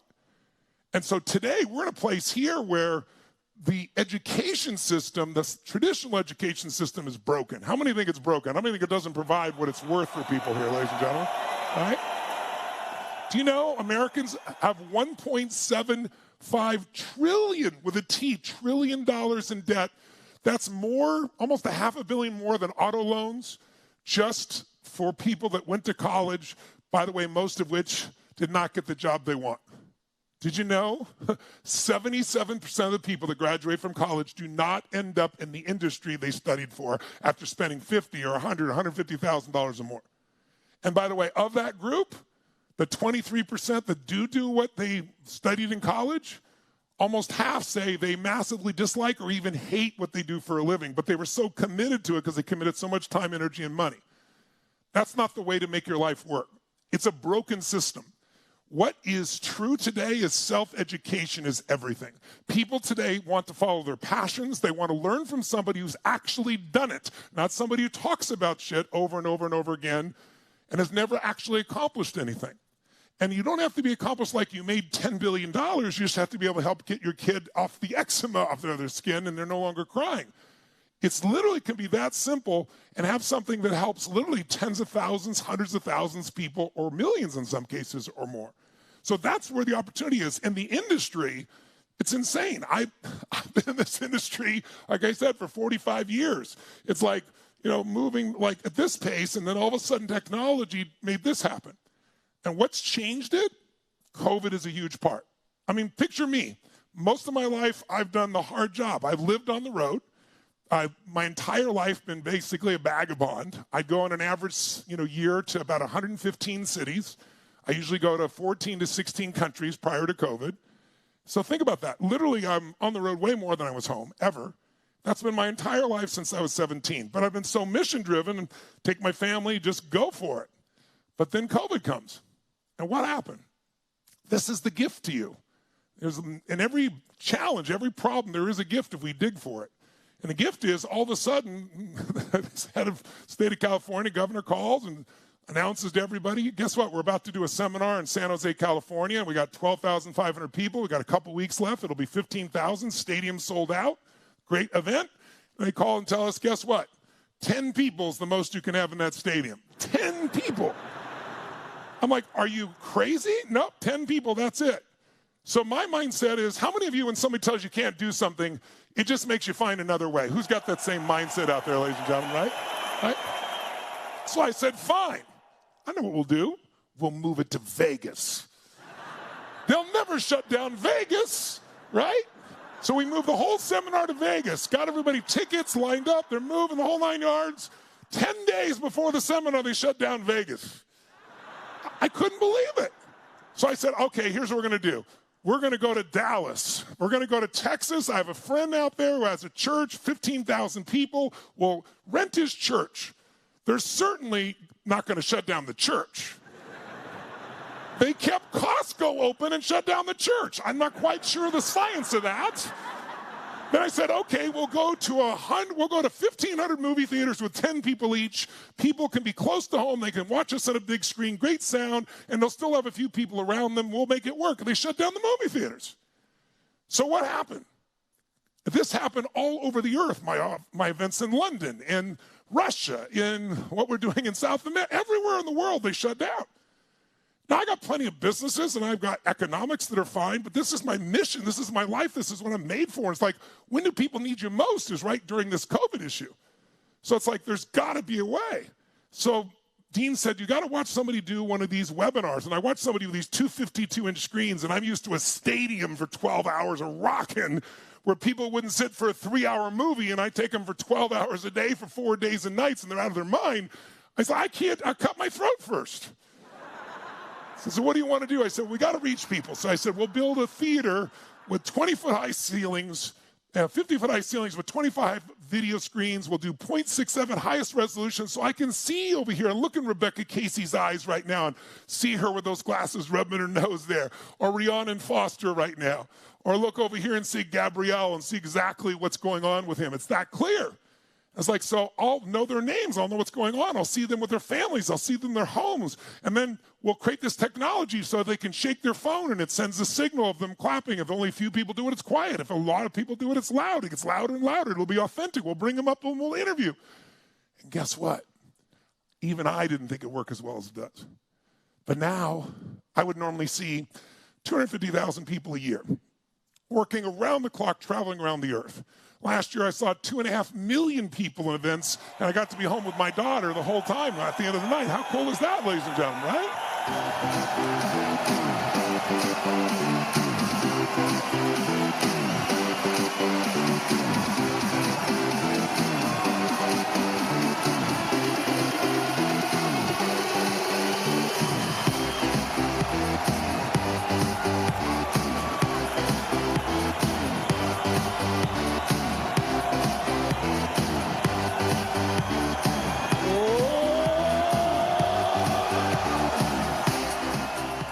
So that's the opportunity for you now.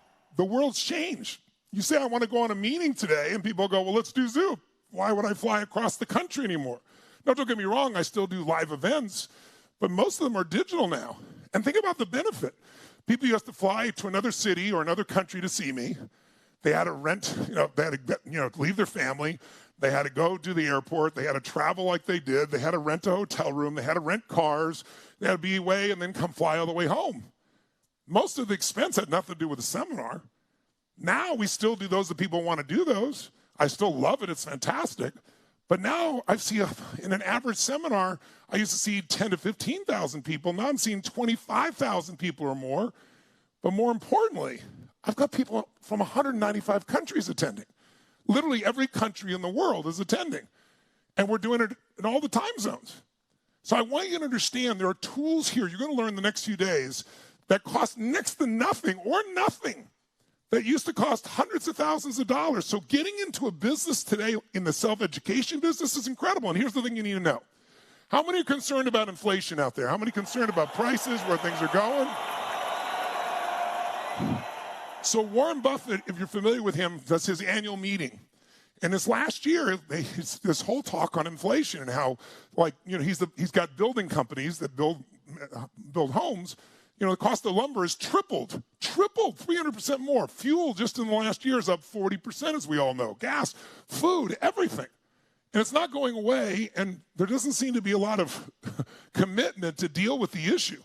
So it's tough. So how do you take control of your own life?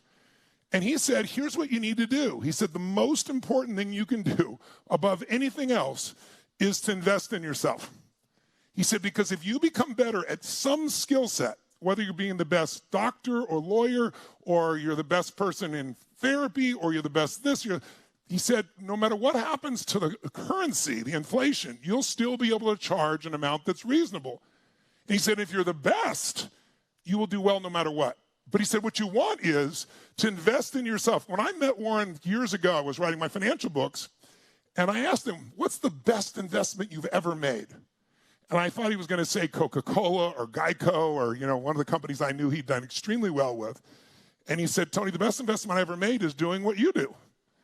I said, well, I do a lot of things. What do you mean? He said, years ago, I went to Dale Carnegie. And he said, I invested in my ability to learn how to communicate. He goes, all my knowledge would be worthless if I hadn't developed that core skill. That skill has made me almost all my money. He said, so no one can take a skill from you. No one can take what you've learned from you. No one can inflate that away from your life. He said, that skill is the most important skill. And then he said, the second thing you should have is a business you own. He said, but the secret is if you have a business that has products that you got to make large investments in, that's tough. If you bought, let's say you rent, moving materials, for example, let's say construction sites, tractors, things like that. and you rent them. He goes, well, Tony, every 2 or 3 years, got to buy a new tractor. So your expenses go up. But if you can find a business where you don't have any inventory, and the education business, that's why it's grown into almost $1 trillion a year. It's $1 billion a day right now. $1 billion a day. I remember a few years ago, Forbes was saying it was going to get to $1 billion a day, and nobody believed it. It surpassed it already in less time than they expected. By 2028, they say $1 trillion business. Because you don't have to have any inventory. You don't have to worry about somebody can't get you the supplies from China. It's all available to you right here. Your expense is so low, and that means you can have a business that has what's called a margin. A margin means a place where you can actually be profitable. Restaurants are rarely profitable, for example. They have such a small margin. I knew nothing about margin. But we're going to show you step by step what you can do. But I want you to get, here's the ultimate secret. So I'm 11 years old. We have no money and there's no food. It's Thanksgiving. My mom and dad are saying things to each other they can never take back. And I'm trying to hear my brother and sister not listen to this. And meanwhile, we're hungry, you know. Now we're going to starve. We'll probably have crackers and peanut butter. But we're not going to have a Thanksgiving dinner. And what changed my life, somebody came and fed our family. That's why I feed people. But more importantly than that, when they fed our family, it changed my view of things. It made me believe strangers care. And right after that, I went to Jim Rohn's seminar. And when I went to the seminar, and at one point I got to know him, and then I said to him, I said, my fathers, I've had 4 fathers. They're always broke. We were always on the edge of starvation. And I said, they were good men. I said, I don't understand why they're always losing their job or always broke. And Jim Rohn taught me the most important lesson. I hope you'll hear me right now. Maybe the most important thing we'll mention tonight. You have to understand, he said, Tony, we're all equal as souls, but we're not equal in the marketplace. I said, what does that mean? He said, your fathers are good souls, but they're not skilled in the marketplace, and that's why you don't have enough money for food in your family. Because they get dropped. They lose their job. They can't keep it together. I said, can you go deeper? He goes, yeah, let me ask you a question. He said, if I said to you, Tony, is it possible, and I want to ask all of you this as well, is it possible to make twice as much money in the same amount of time? Yes or no? This is yes, this is no. Give me a little shout out, show me. Is it possible to make twice as much money in the same amount of time? Yes or no, ladies and gentlemen? Come on, let me hear you out there. Good. Is it possible to make, he said, 4 times as much money in the same amount of time? Yes or no? I'm seeing yes, yes, yes in the chat box. Good. Is it possible, no BS, to make 10 times as much money in the exact same amount of time? Yes or no? And the answer, of course, is yes. He goes, okay, Tony, how do you do that? I said, well, I just know people have done it. I don't know how. He said, it's really simple. You have to spend more time improving yourself than anything else you do for a job. You have to work harder on yourself than anything else. You have to develop skills, abilities, not just physical skills, but emotional skills that get you to follow through. And if you develop certain skills are more valuable than others. He goes, so let's look at this. He said, and try not to be judgmental. If you go to work for McDonald's, forget any individual. Just think about working for McDonald's. You get minimum wage. In those days, I don't remember what it was. I think it was $4 an hour. Now it was like $8, $10, $11. McDonald's was trying to get it to $15. But bottom line is, if you're making $8, $8.50 an hour, that's like $16,000, $17,000 a year. And he goes, why are those people paid so little? Well, first, it's not supposed to be your only and end job. It's a first job where you're learning. He goes, but how hard is it to do that job, Tony? He goes, that job they have pictures for now. You don't even have to be able to do the math. It's done on a little computer. He goes, anyone can learn to do that job in a period of, let's say, maximum of an hour or 2. He goes, so you're not adding that much value. And all of life and business is about one thing. Do more for others than anybody else does, and you'll earn more than anyone else does. Do more for others. That's why I always tell people business is a spiritual game. Because almost every religion talks about love your neighbor like thyself. Do more for others than anyone else. It's adding value. And he said, so now tell me somebody you think is overpaid. I said, well, one of these hedge fund guys. I mean, one of those guys made $3 billion last year. I think, I don't remember the guy's name at the time, but one of the top guys. He goes, that's right, he made $3 billion. And he made a 42% return for his investors. His investors are nonprofits, they're businesses, they're people's payrolls, they're people's, retirement funds. 42%. Most people in those days were getting 4 or 5% or losing money. He made 42%. That means at 4 or 5%, it might take decades to double your money. But guess what? At 42%, you're doubling your money about every 2 years. He goes, that is so valuable. He's worth $3 billion.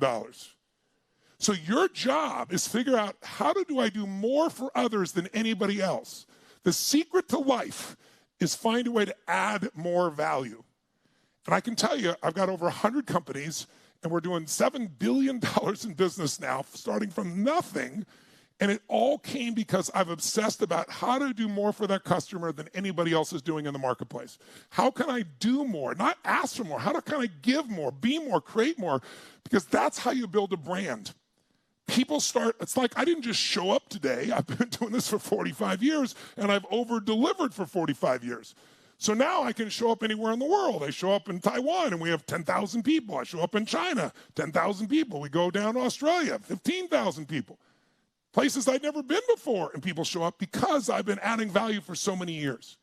So I want you to get that you can get to wherever you want to be financially, whether it's another $1,000 or $5 or 10 or 20 or whatever it is, a month, a week, a year. But we just got to help you find something you can start to grow. And it can start small and not make a whole lot of progress at first as you're figuring it out. But we're going to coach you in how to get from where you are to where you want to be. Who's up for this? Who's up for finding going on this journey here and making it happen? Right? Now, by the way, most people get excited about something and they start for a little bit and quit, whether it's going on a diet or working out or starting a business, right? How many have ever done this? How many have ever said you're going to do something and got all excited and then did it for a short time and then stopped? Who's done this before? Raise your hand, say aye. Say aye. Yeah, if you don't raise your hand, you lie about other shit too, don't you? Come on, I know you've done this, right? And I used to do this too. I used to get so mad at myself. Because like I'd go to a seminar in those days and I was like, it was as much as my rent. And I was like, I knew I needed to go, but I was like, oh, I haven't applied enough of it. And I used to beat myself up. And then I began to work with athletes. And I began to see, I don't care who it is. I work with the Golden State Warriors the last few years, right? There's one this year again. And if you watch the very best players on earth, you know, Steph Curry doesn't make those shots that look effortless because he just shows up. He does thousands of those shots a day. And I realized I do something one time and expect myself to be perfect. So I started realizing repetition is the mother of skill. Jot it down. Repetition is the mother of mastery. If you're going to get good at something, you need to repeat it. So we create this format for you so you can repeat it. You can get it in your body. You can start to lock it in. Because if you don't repeat it, here's what happens. You take off with all this excitement. It's kind of like I'm here in Florida right now in Palm Beach. If I want to fly to Hawaii, I know I'm a pilot. I know how to take off. We take off. We head in a direction. Did you know that you're off course about 80% of the time when you're flying? Because the wind takes you off course. Now, what happens when you get off course is what determines your success or failure in life. Hear me now. Most people go, oh, my God, I'm off course. Oh, I'm not getting where to go. Oh, I've screwed up. It's over. Right? They freak out. But somebody who's smart just goes, I'm off course. Let me just correct. I'm off course. Correct. You make these little corrections, and you land on a dime, 5,000 miles from here in Hawaii, exactly where you want to go. So it's not a straight line. Do you hear me on this? If you're looking for a straight line where you instantly get rich, you don't have to do anything, don't have to work, you know that doesn't exist. But you can zigzag by learning by other people's experience and save yourself those big crashes or concerns just by guiding yourself a little step at a time. But let me give you, first of all of this is going to be controlled by your fears and your beliefs. So just jot down, what gets in the way? Fear. What gets in the way? Belief. What will transform me? Courage and a new belief. I know that sounds overly simplistic, but it's true. We do what we believe. How many of you know someone who should have joined you today to watch this, who probably needs to take some action to shift their life, and they're not here? How many know somebody should be here and not here? Why aren't they here? Because they don't believe, like, what's going to happen from going to some little thing for a few hours online? Like, nothing's going to come out. Because they believe nothing's going to happen, they don't take any action. They don't take any action, they get shitty results. The brain goes, see, I told you it was a waste of time. It's a self-fulfilling prophecy. So let me give you 3 mandates to jot down if you're going to be a leader, if you're going to have life on your terms. When I say lead, by the way, Leader doesn't mean everybody follows you. Leader just means you're going to live life on your terms, that you're not going to settle for less than you can do or be or share or give or create or enjoy in this life. Leader just means I know what's right for me and I'm going to push through. To be a leader, there's 3 mandates. And it's really simplistic, but I want you to mark these out in your head, because over the next few days, if you're going to stay with us and make this work, you're going to need to really train yourself to keep these 3 mandates in place. And so the first one is, if you're going to lead, not follow, if you're going to have life on your terms, you got to see things as they are, but not worse than it is. Most people, when you start talking about building a business or learning something new or growing or expanding financially or personally, what do most people do? They're afraid of failing. So what do? They make it much worse than it is. Right now, like during COVID, it seems so insane. It's so scary. Now some people are scared to death. Oh my God, monkeypox is coming. It's going to kill us all. If you watch the news today, is the news designed to educate you? Is the news designed to inform you? Yes or no? No. It's designed to shock you so they can get your attention. Because, we used to hear people say we're in an information society, an information economy. The information economy died a long time ago. There's too much information. People are drowning in information. They're starving for wisdom. Who's with me on this? Make some noise if you agree with me on this, right? So today, they need to get your attention. And that's why they use clickbait. That's why they try a commercial comes on for the news and says, water could kill your children, film at 11. You go, water, right? And so today, fear sells. Anybody in journalism knows there's an old phrase that says, if it bleeds, it leads. So what's wrong is always available. So is what's right. And unless you discipline your mind, you'll find yourself seeing it worse than it is. Listen, I remember in the middle of the pandemic, I was saying to everybody, I know it feels horrible. I know it feels terrible, but no pandemic lives forever. No war lasts forever. Write this down. Everything changes. And everything ends, which means when it ends, a new beginning occurs.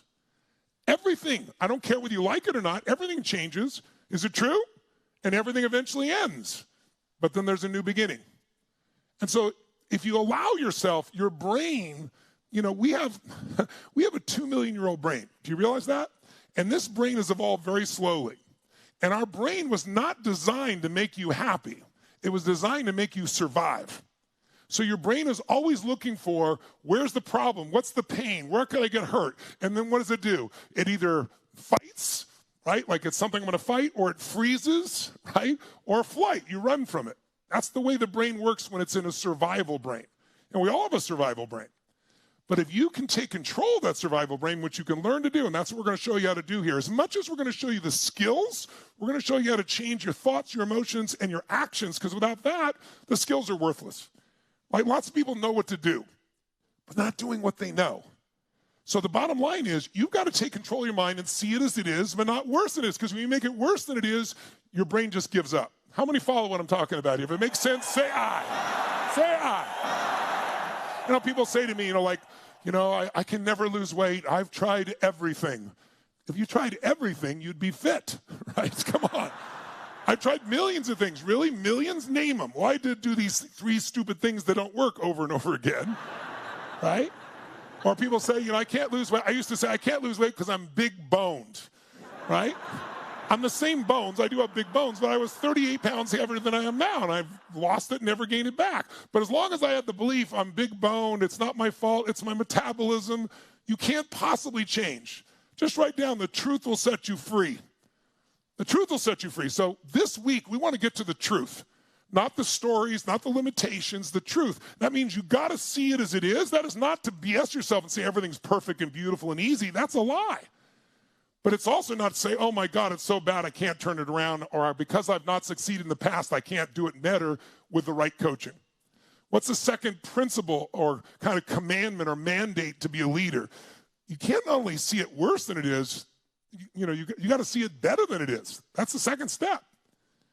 In the Bible, it says, without a vision, people perish. Now, you don't have to be a Bible person to understand that. If you don't have a compelling future, anybody can deal with a rough, horrible today if they've got a compelling tomorrow they're working towards. But anybody who just sees it as it is or worse than it is and then has no vision beyond what's going on right now, thinks this is how it's always going to be, they have no future. And you're never going to lead. You're going to be a follower. And listen, followers fall into everybody else's plan. If you don't have your own plan, you're going to fall into somebody else's. So you got to say, and that's what we're going to do these next few days, get you clear about, yes, here's the tough parts, but here's the advantage. And then here's what's possible for you to do and get you to get that vision. And then the third step is you got to make it the way you see it. And that requires strategy. It's not just enthusiasm. It's not just belief. You need the right beliefs to get yourself to take action. The wrong ones will stop you. But, you know, if you have a goal and your goal is to see, let's say, a sunset, and then your plan is to start running east as fast as you can, I don't care how enthusiastic you are. I don't know how much you believe. You got the wrong strategy. It's never going to work. Who's with me here? Say aye. So you need the right strategies. And the way to get the right strategies is to model people that have already succeeded. So you're not reinventing the wheel. And that's how you do what I call compress decades into days.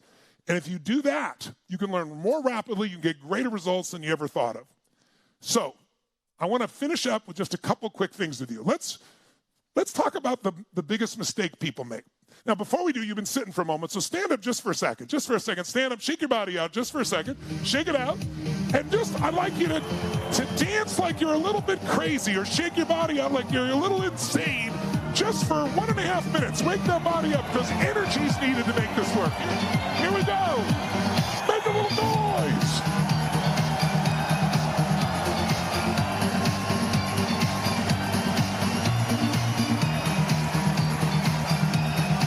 Sound that makes you feel great while you're moving.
Some energy in that body.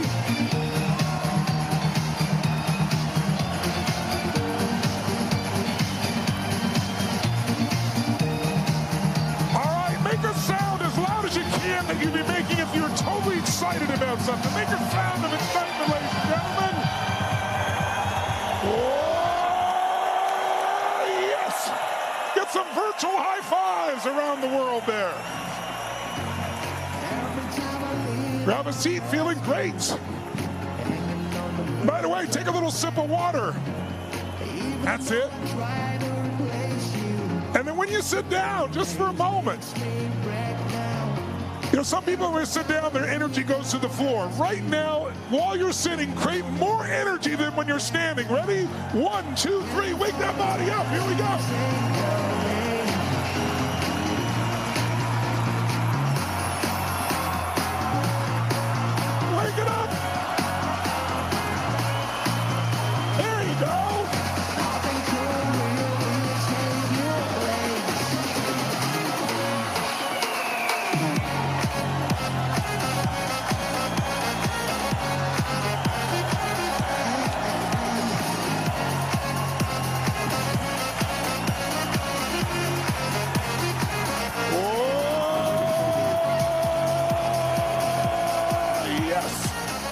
High fives beside you, behind you, in front of you.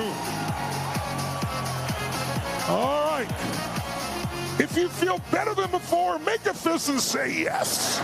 Say yes. Say yes. Now, by the way, the thing that gets in the way are beliefs. What is a belief? It's nothing but a feeling of certainty about something. If you say, I believe I'm sexy, then you're certain you're sexy. If you don't believe you're sexy, then you're certain you're not. By the way, are there people that are very sexy that don't think they're not? Are there people very attractive that don't feel attractive? Yes or no? So your beliefs have nothing to do with reality. They're just conditioned patterns inside you. And I want you to understand this because there's two things you need to understand. The number one thing people keeps them from doing things is they go, okay, Tony, I'm in. I'd like to learn how to do this. I'm certainly not going to start where you started. Well, I didn't start there either. But, I just don't know where to start. I don't know how to start. And I want you to write down one phrase for me. Write down, avoid the tyranny of how. You want to avoid the tyranny of how. If there's anything to help me in my life, somewhere I got lucky. And I saw people around me who were succeeding, and I noticed they didn't know what the hell they were doing, right? Is it possible to succeed at something initially and not be aware of how you do it, where you could be unconsciously competent, like you did something enough that you got good at it? Who knows what I'm talking about here? You get good at something you don't even know how, right? If I ask most people, right now I want you to make a right turn on a bicycle, what's the very first thing you're going to do with your body? Most people say turn this way, but it's not true. You subconsciously learn to lean out first and then turn, because otherwise you go straight down. But you're not aware of it consciously. You develop what's called unconscious competence. So in the beginning of something, none of us know how to do something. And by the way, when you don't know how, you feel uncertain. Uncertainty produces doubt, concern, sometimes fear. And if you are certain that you don't know how to do something, which sounds confusing as heck, doesn't it? Then you're certain it's not possible because you don't know how. But the most successful people on earth, and I've had the privilege of working with some of the most incredible on the face of the earth, they don't start with how. That's their secret. Because no one knows how. If you start with how, and I've never done it before, or I've tried something before and failed, then the first thing that comes up is, I don't know how to do this, I'm not going to succeed, I don't want to get disappointed, I don't want to fail, so let me not do this. But see, the most successful people on earth understood, I need to know what it is I want. What do I want? What's my deepest desire? What's at least my surface desire I could start with? What do I really want? If I wasn't afraid, what would I want for my life? If you weren't afraid of failing, what would you want for your career, for your business, for your finances? What would you like to be able to do and help people with? And then if you know what you want, and it's clear enough, then the second thing is you got to know why you want it. Because the what and the why is all the power. If you just want to figure out how, think about it. Some of the greatest leaders in our past, people that were really great leaders, like John F. Kennedy. John F. Kennedy got in front of the American people and said, we're going to go in 1962, so we're going to go to the moon and back in this decade. We're going to deliver a man on the moon and return him to the earth safely, is the essence of what he said. And when he said that, the people at NASA went, what the hell is he talking about? We don't have the technology to go to the moon, not even close. The Russians were beating us. We were having a hard time even getting a rocket into space at the time. But see, this is what a leader does, including you. They decide, they don't know how. They decide what's important and why it's important. He saw that we needed to do this or the Russians were going to beat us and we were going to be at risk of nuclear war. So he had strong reasons. And please jot this down. Reasons come first. Answers come second. If you get strong enough reasons why to do something, then you'll figure out how. But you got to get strong enough reasons, and most people start with how, and they don't know how, and so it puts them in a place of uncertainty. They never get to the reasons they're going to make it so strong for them. So you've got to start out with that. If you look at Martin Luther King got up there on the Washington Mall and talked about his dream, that we would have this experience where white children and black children could play together, and he went through the whole dream. He didn't know how to do that. At that time, it seemed impossible. He knew what was important. He knew why it was important. Sure enough, a few decades later, President of the United States is an African-American man, 8 years in a row, Barack Obama. So what you have to understand is if you start with how, you will not follow through in most cases because you're going to bring up your doubts, your uncertainties, and your fears. So you got to start with what and why. And then when the limiting beliefs come up, you got to decimate them. So here's a few examples of what I see when people are trying to start a business, especially one related to education. People say things like, first one is, well, no one's going to listen to me. And you know, it's just not true. Whatever your limiting beliefs are, you want to write them down, and then you're going to write down what's BS about that? What's bull about what I just wrote down? And make yourself take the other perspective. So the truth is people want to learn from someone who's been through and gotten a result. Again, whether it's getting, things off your child's face, or whether it's figuring out how to have a conscious divorce, or whether it's earning a bit more money, whatever it is, people want to learn from someone who's actually done it. They're tired of learning from professors who talk about stuff and have never done anything and who charge them a fortune. Plus, they want to learn right now from their home, from you, when they want to, 24/7, 365. You could be asleep while it's going on, or you could be doing a mastermind you're alive in. What's another belief you'll hear? I have nothing to share. That's the most common thing of someone tell me. I've never met anybody, if you dig in, doesn't have something where they've had a breakthrough, an insight, or a problem that they solved. Your mess is your message. Your problem, when you solve it, becomes a great tool to be able to help other people. And if you don't have something yourself, how many have learned from somebody else something that was invaluable in your relationship or in your business or in your body or something? Who's done this? Make some noise if you... That's how I started my entire career. I saw myself as kind of a knowledge broker. I'm going to take this great knowledge other people have and bring it to people. And then eventually, I became strong enough to be that myself. So you don't even have to be you to start with to give you an idea. Another one is I hear people, I'm scared of selling. Well, maybe in the old days you had to sell. But today, because of technology, the system can be set up where you don't have to do it. And by the way, I never sold a damn thing in my life. I've always talked about things I'm passionate about, that I know will make a difference. It's like, I don't have to sell. I'm going to sell you here. There's no way your life's going to change. My life's going to change by you getting something or not getting something. But your life will change if you can overcome your fears, if you can get rid of your limiting beliefs. But today, you don't have to sell. What you got to do is share. How many of you have no difficulty sharing something? Like, how many of you, when something great happens in your life, like you've solved a problem or you have a great experience, how many of you, the first thing you want to do is share it with somebody you love? Tell them about it. How many want to do that right away? Right? That's really what the education business is. It's really sharing. It's showing people the results. It's sharing from your heart. And another one I'll hear people say, well, I'm not tech savvy enough. Well, I started out with brochures, putting through the mail and all that stuff, right? Today, technology can do something for you in seconds that costs you nothing. So you don't have to be tech savvy. If you can run social media, your own little social media, if you can do tweets, you can do the stuff that we'll show you how to do. I mean, it literally is that simple. But what you have to do is develop some replacement beliefs. And I'll give you a great example. Back in the 1980s, there was a guy named Mel Fisher.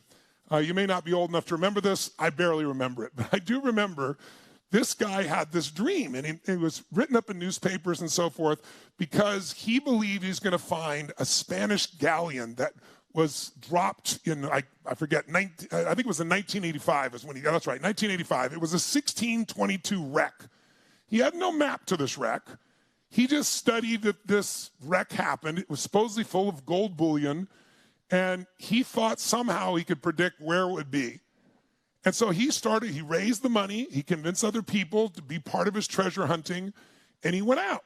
And he spent the first year, 365 days, he didn't even take Christmas off, and he found nada, squat, zilch, nothing.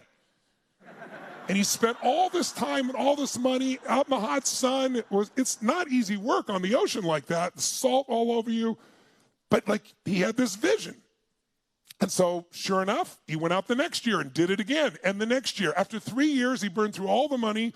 He had to go convince other people that even though he'd failed for 3 years, he's going to find it this time. He had no map. He had a vision. And he kept doing this. Guess what?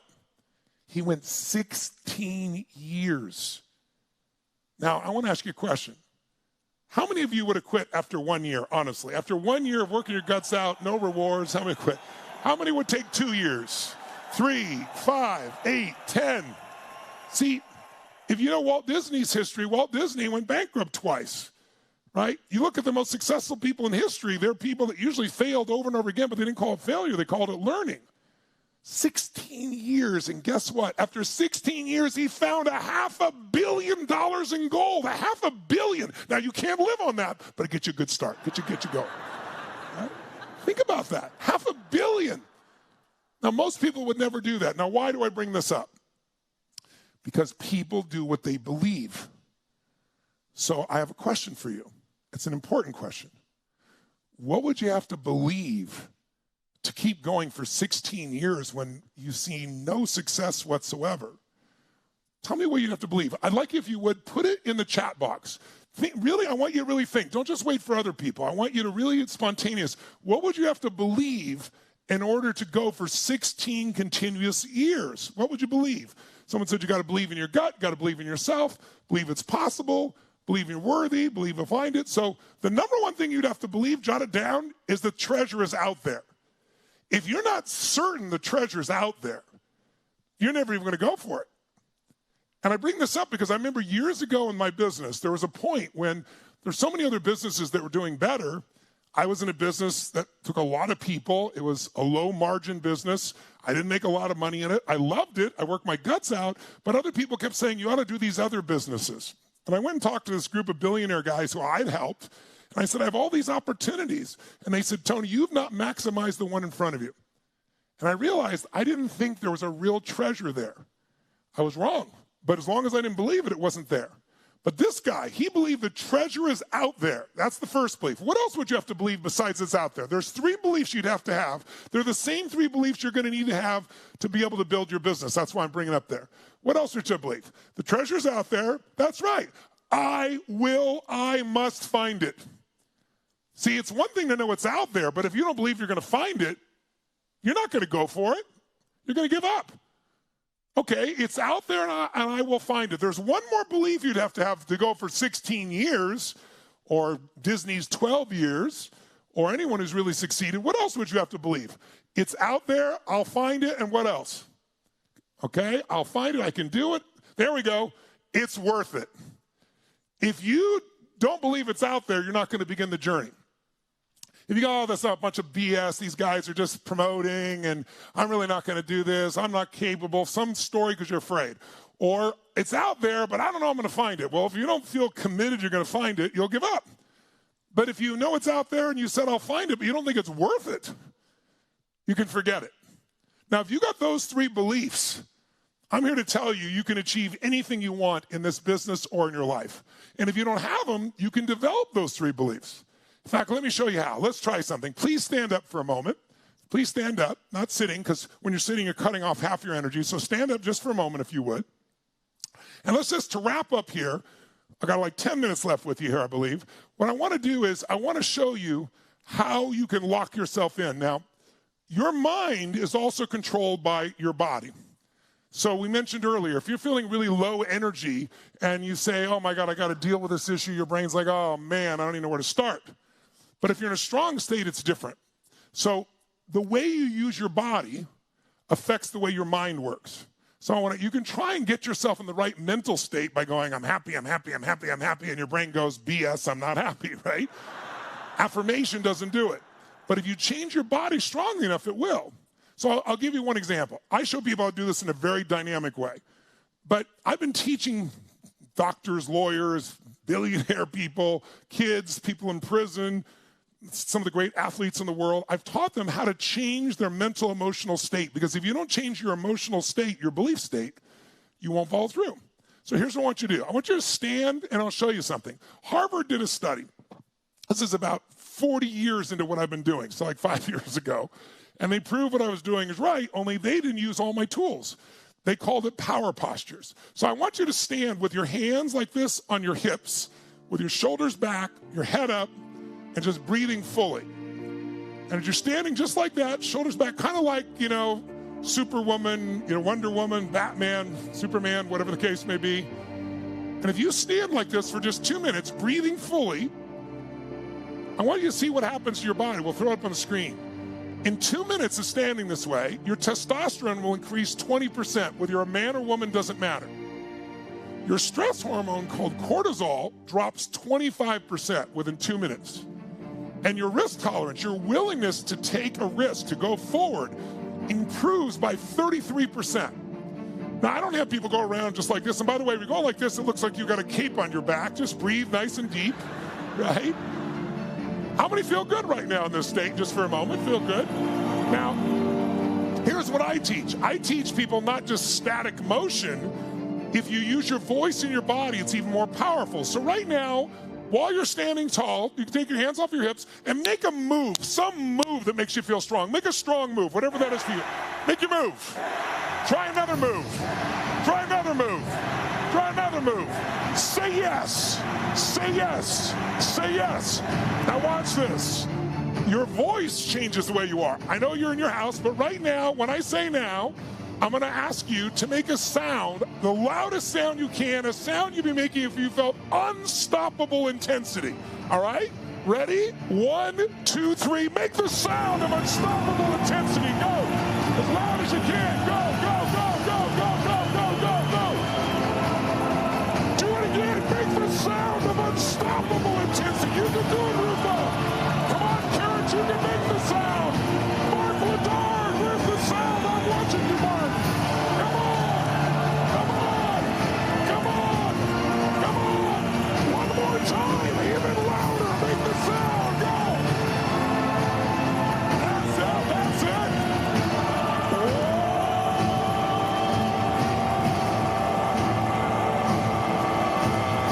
Yes. Now say yes. Say yes. Say yes.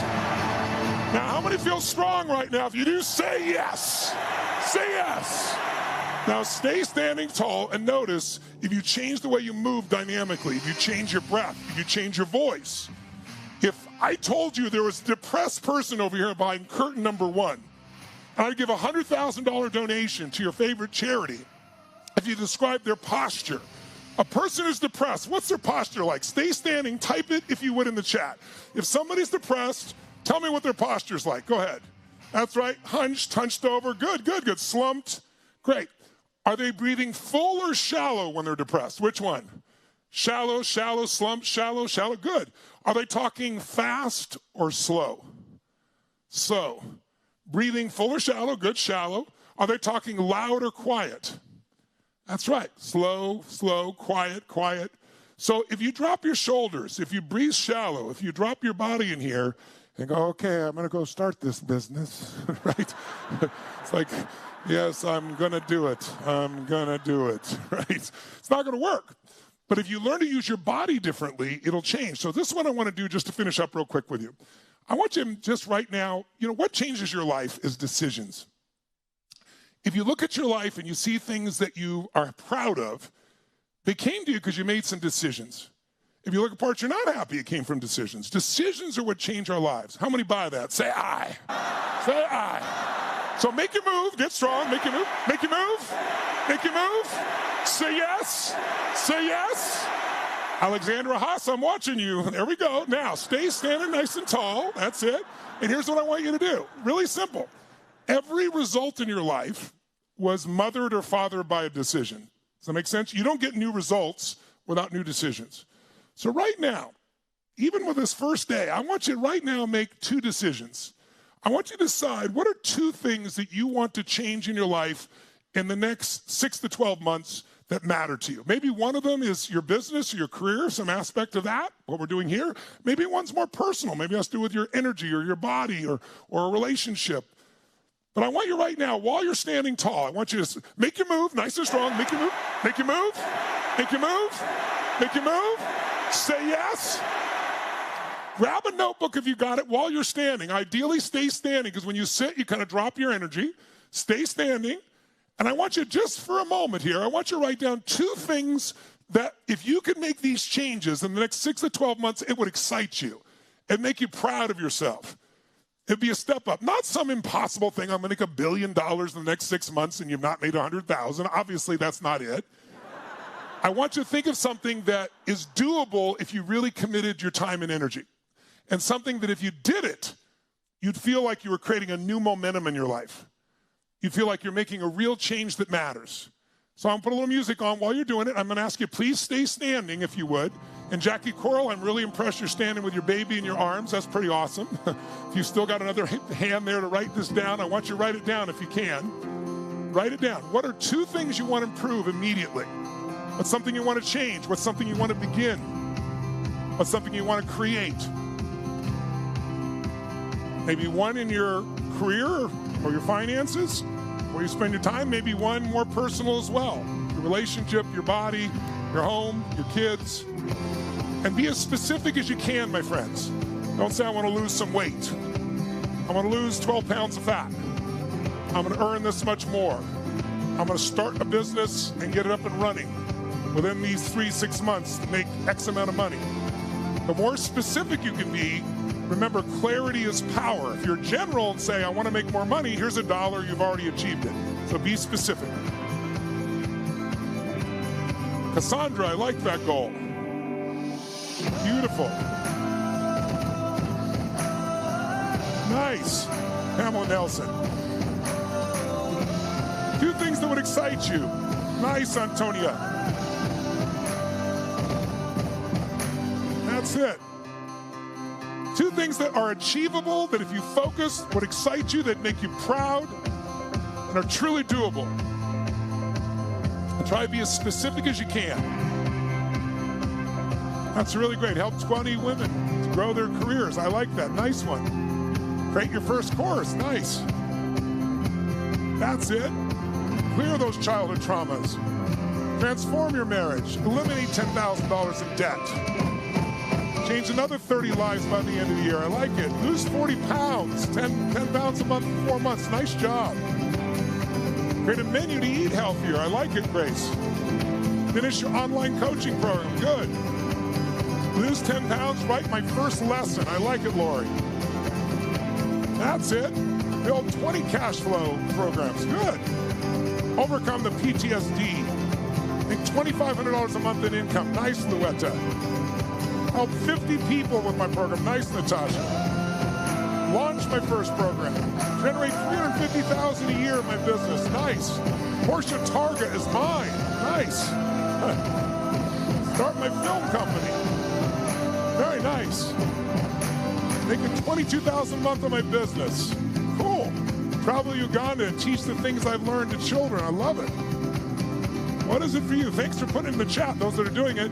Once you got your 2, music down just a bit. Once you've written your 2 and they're specific and they excite you, stay standing. And then I want you to write a paragraph under each of those. Why is it a must for you to achieve this? Not a should. You know, we all have shoulds. I should spend more time with my kids. I should get up earlier. I should work out. And we do it when it works. When it doesn't, we just, what I call, should all over ourselves. And you don't want to should all over yourself, right? So I want you to come up. You've ever noticed when it's a must? And what makes it a must is strong enough reasons. So why must you? Why will you achieve this in the next 6, 12 months or each one? Just while you're standing there, breathe nice and fully. Some of you, by the way, stop breathing. That doesn't help. Keep breathing, okay? And what are the reasons? Why must you? Why will you achieve this? How will this change your life for the better? Here we go.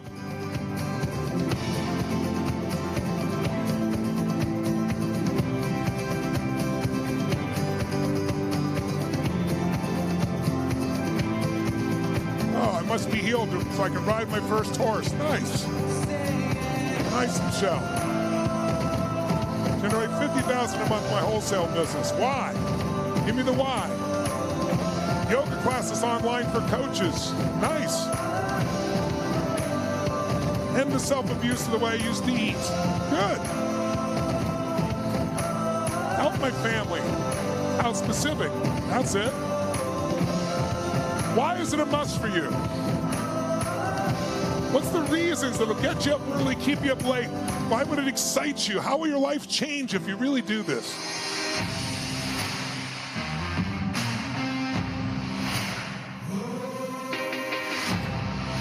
That's it.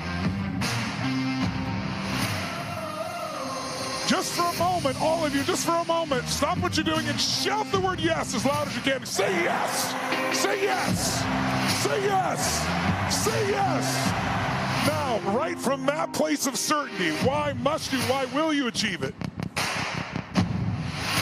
That's it.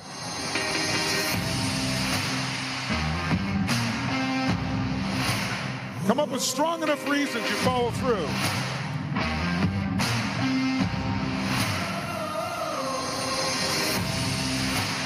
Here's the third step. Once you get your reasons, we're almost there. Write down what's kept you from changing in the past. What's kept you from changing in the past? What limiting belief, what limiting habit has kept you from changing in the past? And what needs to change now? What's kept you from changing in the past? What belief, what habit, what emotion? What needs to change now? Here we go. What's kept you from changing in the past? What needs to change now? What are you going to do different? I'm going to shift this week. I want to shift this week, not just learn, but really shift it all.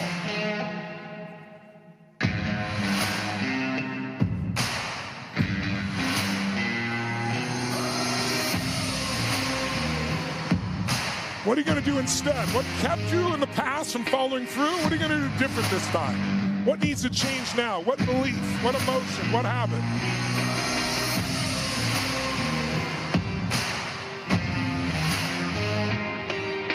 What are you going to do different right now?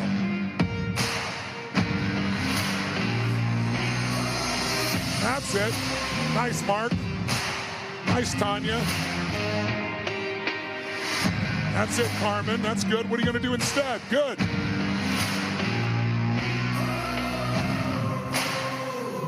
And then last step, step 5. If you're caught up, step 5. I want you to write down 1 or 2 action steps that you can take immediately. One little step, something you could do right now. At the end of this day, you're going to call someone. You're going to enroll in a class. You're going to get a coach. You're going to meet somebody. You're going to end something. You're going to schedule a meeting. What's something you could do today that commits you to follow through? And then what's a big thing you could do? You know, your car is terrible. Your kids don't want to see in it. Maybe you just blow the thing up so you never drive that car again. What's a massive action you could take? What's a little action you could take? What's a big action to wrap this part up? 2 action steps. What's something you could do today to move the ball forward? Make sure you don't just say this. You do something immediately to follow through so you get momentum. That's it. Who could you call? What could you do? What action could you take? What could you do today to create momentum to show you mean it? You don't just say it, you do something today. That's it.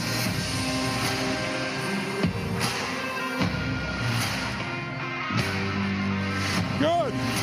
Got about a minute left. What are your 2 actions you're going to take? 2 actions to create momentum. Got about a minute left. What are 2 actions you're going to take? Love it. Nice, Cassandra. Nice, Claudine. Nice, Marty. Good job. Get some energy in your body a little bit as you think about this. Once you know what your 2 goals are, you know why it's a must, what used to get in the way, what you're going to do instead, what your 2 actions are, then stand tall and feel strong. That's it. Maybe make your move when you're ready. Make your move. Make your move. Make your move. Make your move. Say yes. Say yes. Say yes. Say yes. Make the sound as if you've already achieved it nice and loud. The sound of victory, people, ladies and gentlemen. Make the sound of victory. That's it. That's it.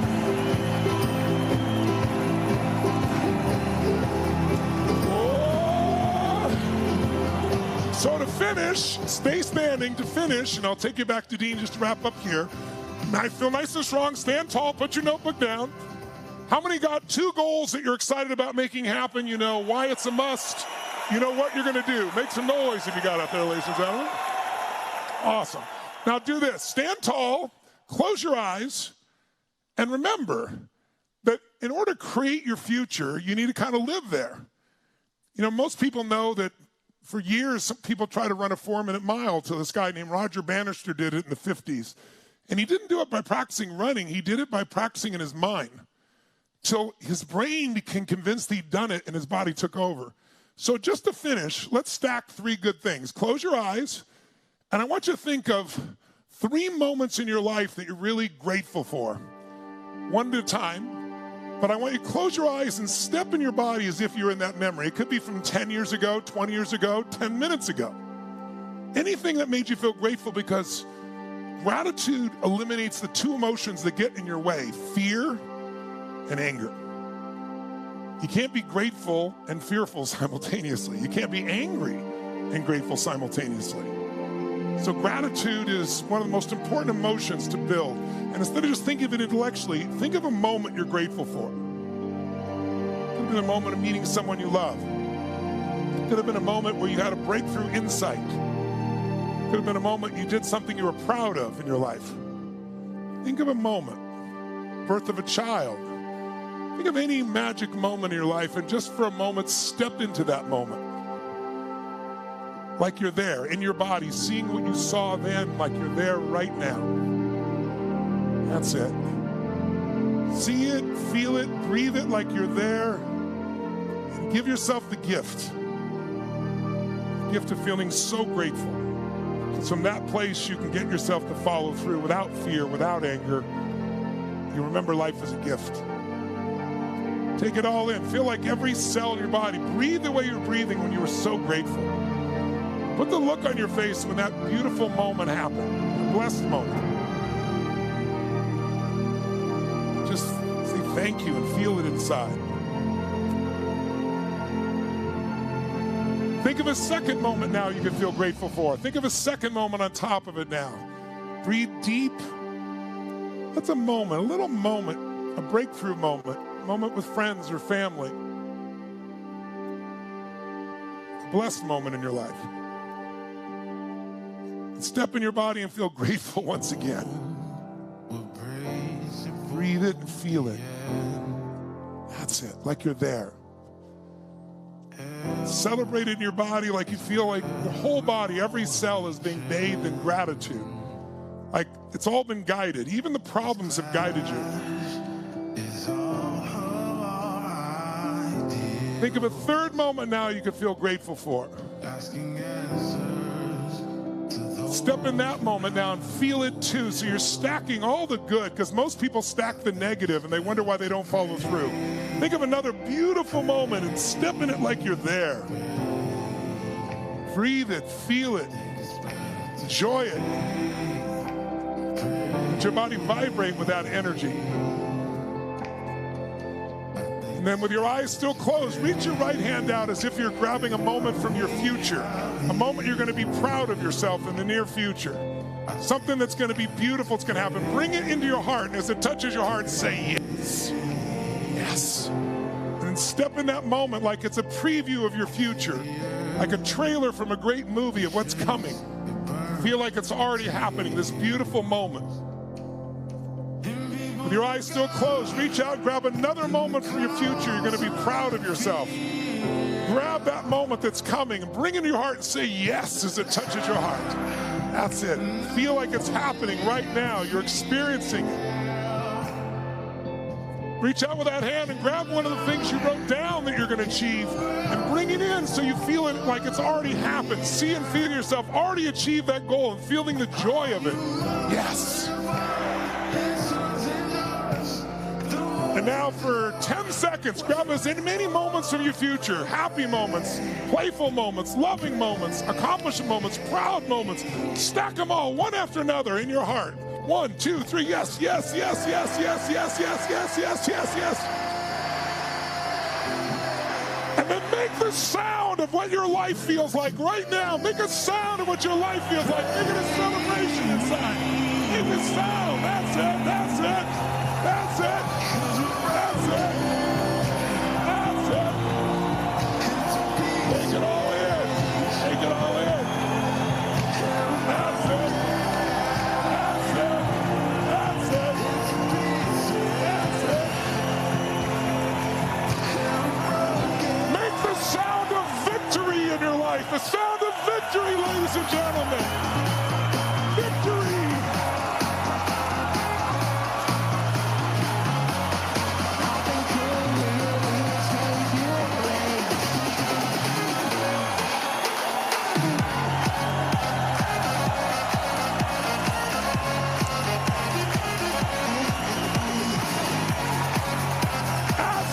Use your energy, great!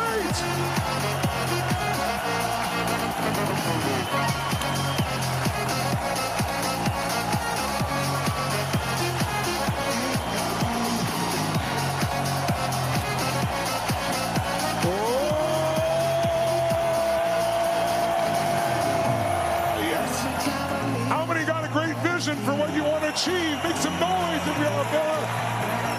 Great. Well, then don't miss a session. We're going to be with you for 5 days. We're going to go through these skills. Who's excited about what you're going to create this week for your life? Good. I want to be around here for the VIP Q&A, but I'm going back to my buddy Dean Graziosi. Give it up for him, everybody.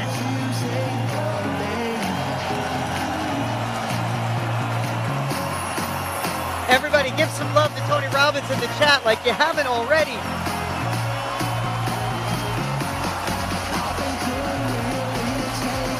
Tony Robbins!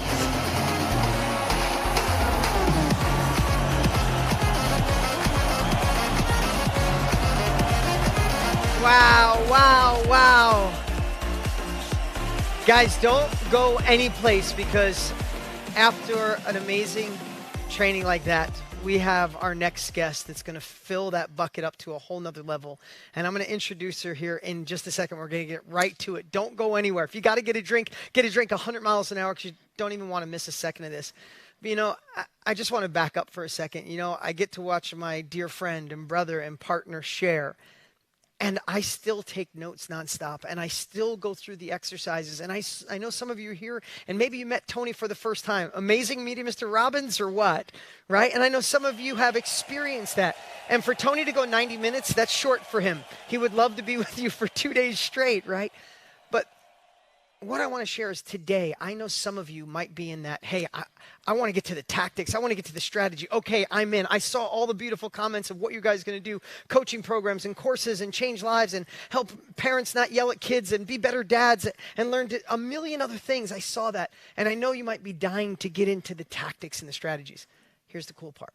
Tomorrow it begins. Whether you're in the game, tried and failed, dabbled, or never even thought of this, by the end of day tomorrow, you will know for a fact what it is you're going to offer to the world, or fine-tune it so it's magical. I promise you that. But today, I'm going to ask you to trust us. Tony's been doing this for 45 years, me for 25, and we know what's needed today, no matter where you are. Brand new, dabbled, or you're in the game. Who found a belief today? Who got into their soul today? Who's ready to take this to another level? Who knows they're meant for more and they're going to do what it takes to get more? Raise your hand if you know. Say yes in the chat. That's why today is designed, because, listen, with all the uncertainty in the world that Tony talked about, it's easy to let self-doubt. What do we call it in today's world? Imposter syndrome. It's so easy to let that control us. And the worst thing that can happen is you get motivated or inspired today, feel amazing, and then a week from now be back to where you were. You're here for a reason. You're here because you're called to serve. You want more. You want to do more, impact more, work from home. When Tony went through the magical moments, I saw the tears and so many, and I saw all the beautiful messages here. And I'm sitting here with our next guest, and we watched the whole thing with Tony, and I said, my moment that came to mind is last night while my wife was getting dressed. I was literally in a moment of like, I'm so blessed to be married to her, and she's getting dressed and doing things in the house, and our little guy, our 2-year-old, climbs up on the bed. It's getting late. It's like 10 o'clock at night. He climbed up on the bed. He found his way into my armpit, and he was just sitting there. I'm like, I wonder what he's doing. And he just looked over at me, and he's like, I love you, Daddy. And he looked straight ahead. And that moment came to me while Tony was sharing that. And how that leads to me is I get to be the dad I want, the husband I want, because I do whatever it takes to be in control of my time, my decisions, my calendar. And that's a lot of what we're going to be sharing over these next few days. 5 days total, don't miss a day, is how do you take ownership? How do you take control? How do you serve? How do you tap into that higher purpose? And We'll do it one step at a time. Now, without further ado, in this state that Tony got us in this limiting beliefs, crushing the old beliefs, I think it's the perfect time to bring out our next presenter. Here's the cool part. She has the #1 marketing podcast in the world, which is amazing. She just launched her book. It's a New York Times best-selling book called How Are You Really? This is a woman who runs a 7-figure business, but she gets to be the mom and the wife she wants to be, living the lifestyle she wants. She's the most balanced human I've ever seen in my entire life. And here's the cool part. She once was in corporate America, bought a camera, started a wedding photography business, and when she got good at that, she decided, why don't I do what each of you are on your journey to do? Why don't I teach other people how to do what I've done? And that went from teaching wedding business to teaching business to marketing to podcasts to a best-selling book to the #1 podcast. It's amazing watching this journey, but even besides that, and you might hear this a lot, we only invited dear friends of ours to speak. She's just an amazing human. We call her family. We talk on a regular basis. My wife and her are dear friends, and we love her to death. And she's here to light it up for you. Don't miss a word. When she's done, I'll be back on, and we got some amazing surprises. We're even going to show you how you can be chosen to work with Tony and I, where we're going to help you launch your business. How would you like that? That all happens after this amazing speaker and some other cool stuff. So don't leave. We'll be done probably in about a half hour, 40 minutes. So cancel everything else. And without further ado, can you please give a warm Time to Thrive welcome to my dear friend, Miss Jenna Kutcher.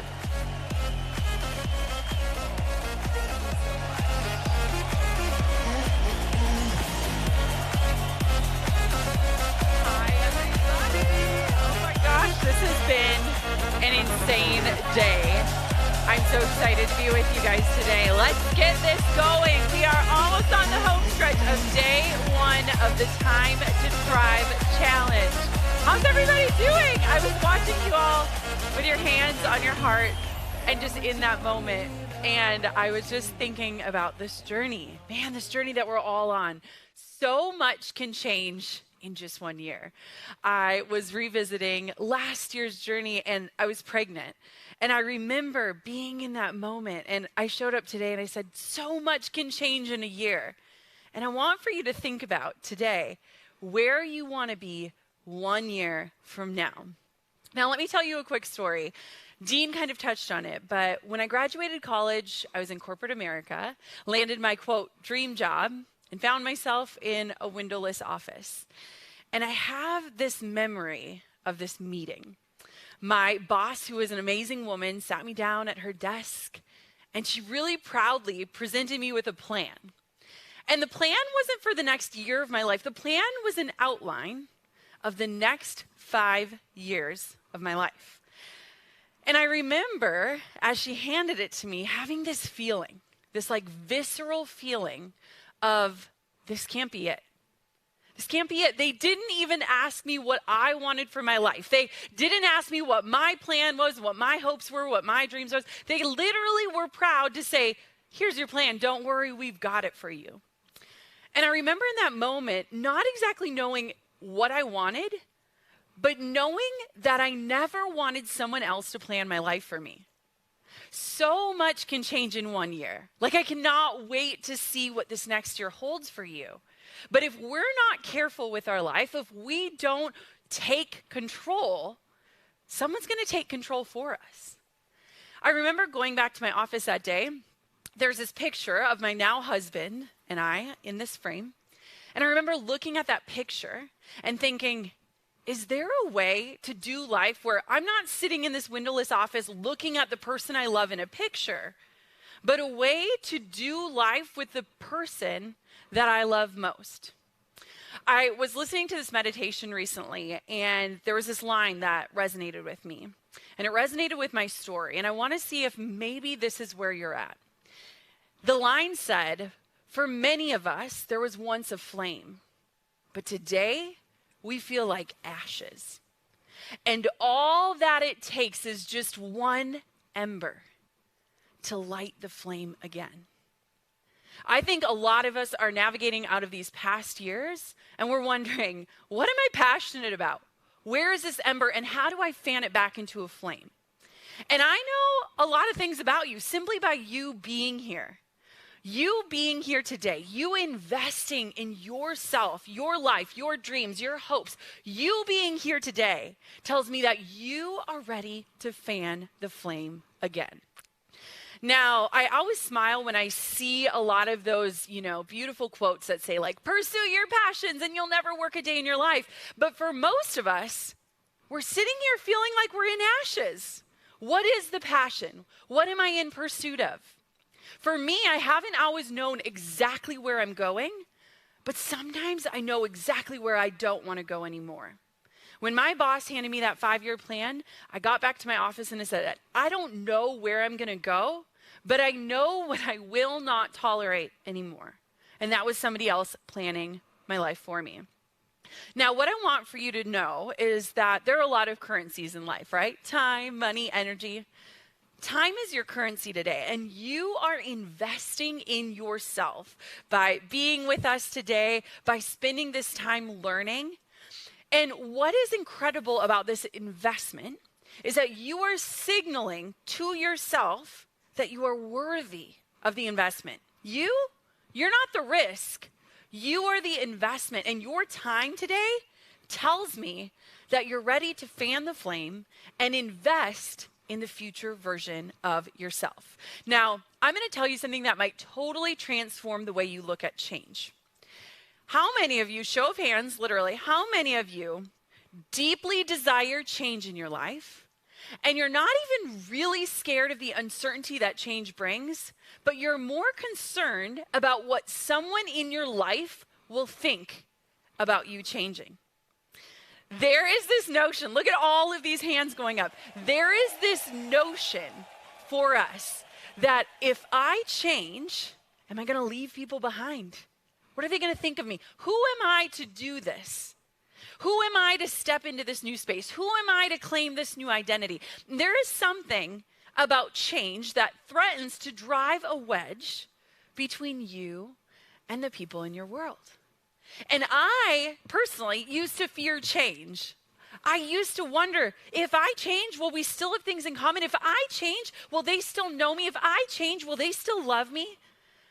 And I had to reframe the way that I looked at change. Let me tell you something. The people who don't support your change are only intimidated because while you are growing and learning, they're still stuck.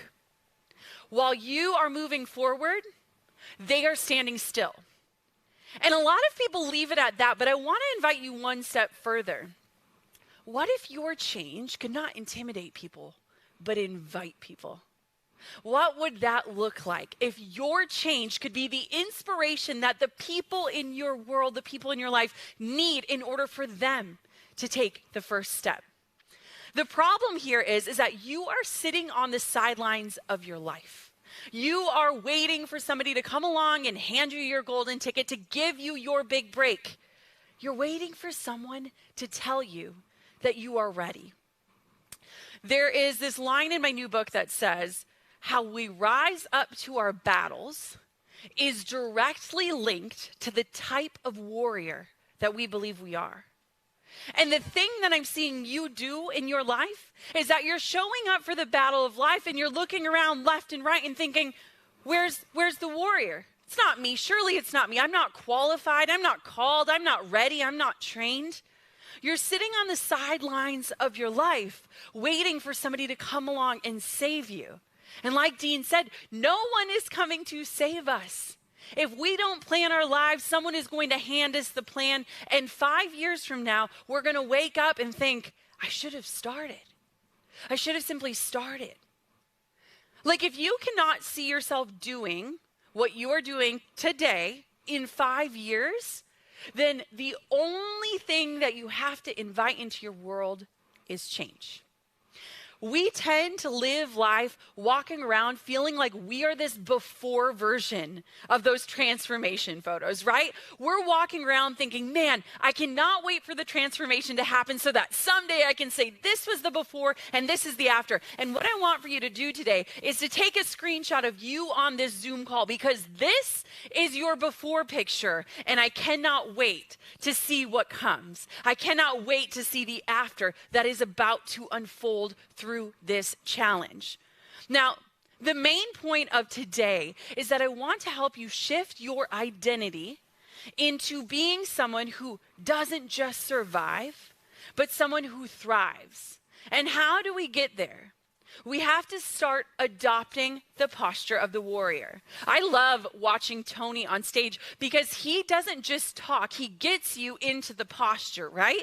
He says, stand up, move your body, put your hands on your heart. He literally moves you into this mold that adopts the posture of somebody who believes in themselves. And what happens when tomorrow you wake up, you sit on the couch, you have the same slouch? You're not going to change. And so today the goal is for you to adopt the identity of the person who you are becoming. I loved Dean's story about Luca. I told him as we were sitting there, I said, every night when I kiss my 3.5-year-old for bed, I always say this line to her. I say, I love who you are, but even more than that, I welcome who it is that you're becoming.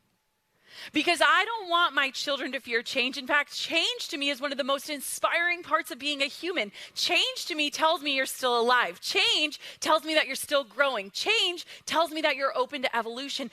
And when we evolve and transform, people pay attention. So I want to tell you this story because it absolutely transformed my life in one of the biggest ways. And it all started in a town of 1,200 in northern Minnesota with a massage. It was August of 2020. It was my anniversary with my husband. We wanted to do something special, and so we were in this town of 1,200 in the northernmost part of Minnesota, and I booked us a massage. And that day I walk in, and this amazing woman said, "Hi, my name is Thea. I'll be doing your massage today. I'm an intuitive person." And I thought, well, cool. Now she's going to know exactly where the knot is in my back, and it's going to be the perfect massage. So I lay down on the table. I'm so excited. I close my eyes. I get the massage, and I get up, and she goes, "Can I tell you what came up for you today?" And I thought, sure, I'm super open-minded. Tell me anything. She sits me down, and she says, "There is something you need to do, and you already know what it is. And you're avoiding it. You're not starting. Your hips are literally turning while you were laying on the table. I just wanted to push you down and say, stay on the path. There is something you need to do, and you know what it is." And she paused, and she looked at me, and she said, "Do you know what I'm talking about?" And what I didn't expect to happen was that day I went home and started writing a book. Now, I am someone who has vision boards and goal sheets. I have all of these perfectly laid out plans for my life. Writing a book was not on my plan. It was like I was waiting for permission, even 10 years into my journey, even a decade into entrepreneurship, even as someone who is highly confident. I was waiting for someone to remind me that there was something out there that I was avoiding that I needed to do, and I already knew what it was. She didn't say, "Jenna, you need to write a book," and I went home and opened the Google Doc. She literally just said, "There's something you need to do, and you're avoiding it." And I want to turn those lines to you today. There is something you need to do, and guess what? I think you already know what it is because you are here with us today. And all I need for you to do is go out and do it. Now, what I love about this challenge is that as the days build, as the information comes through, as the inspiration comes through, as the tactical strategy pieces unfold for you, you are not going on this path alone. But what we need to do is simplify the journey. I didn't go home and say, I need to get an agent and get a book deal and do all these things. I did the one thing required for writing a book. I sat down and I started writing.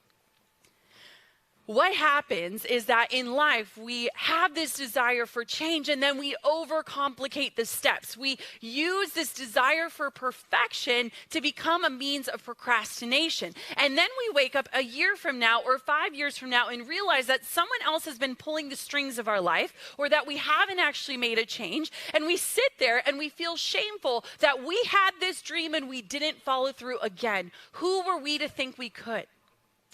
But you have to understand that if we don't start taking control, if we don't start fanning that one ember of our lives, if we don't start writing down the plan or opening up the Google Doc or showing up online saying, I have something that matters and I'm ready to teach it, then we are going to wake up 5, 10, 15, 20 years from now, if we're blessed to live that long, and we're going to say, I missed the point. A lot of us these days, if we're being honest, and this is a theme in my book, we go to bed at night after working so hard all day. And when we should be resting, when our body should be shutting down, our brain turns on. And we think about all the things we did in that day. And there's a part of us that thinks, I feel like I'm missing it. I feel like I'm missing the point. I feel like I'm missing my life. How many of you feel that feeling of anxiety? I am doing so much and I don't think I could possibly do one more thing, yet I am missing the point of my life. Let me tell you the point of your life if you need a reminder. Your point of your life is to make a difference in the life of millions or a difference in the life of one person. Now, oftentimes when me, Dean, and Tony all get together, I bring it back down to home and I say, guys, I love that you have these billion-dollar businesses. You know what I want? I want a life that after this speech today, I'm taking a month off of work so I can be home with my children. I love that you guys have 50 companies and multiple countries. I love that for you. You know what I want? I want to be there to put my kids to bed at night and there when they wake up in the morning. I love those things for you, but I think a lot of us, all we want to do is to wake up to our lives and help other people wake up to what's possible for them through what we know and what we do. So, how do we make progress? What does that look like? You know, I told you this. I am a person who loves vision boards. I love plans. I love all of those things. But what I think has happened in our lives is that in a polarizing world, we find ourselves feeling like we either have to be all in or all out. It's black or it's white. We choose the left or we choose the right. We hustle more or we manifest more. What we need to do is we need to welcome in the gray.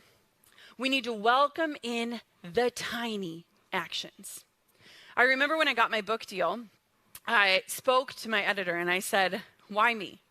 Why this book? And she said, there's something magical about where you live. And I said, what's that, Minnesota? Minnesota is magical. Tell me more. And she said, no.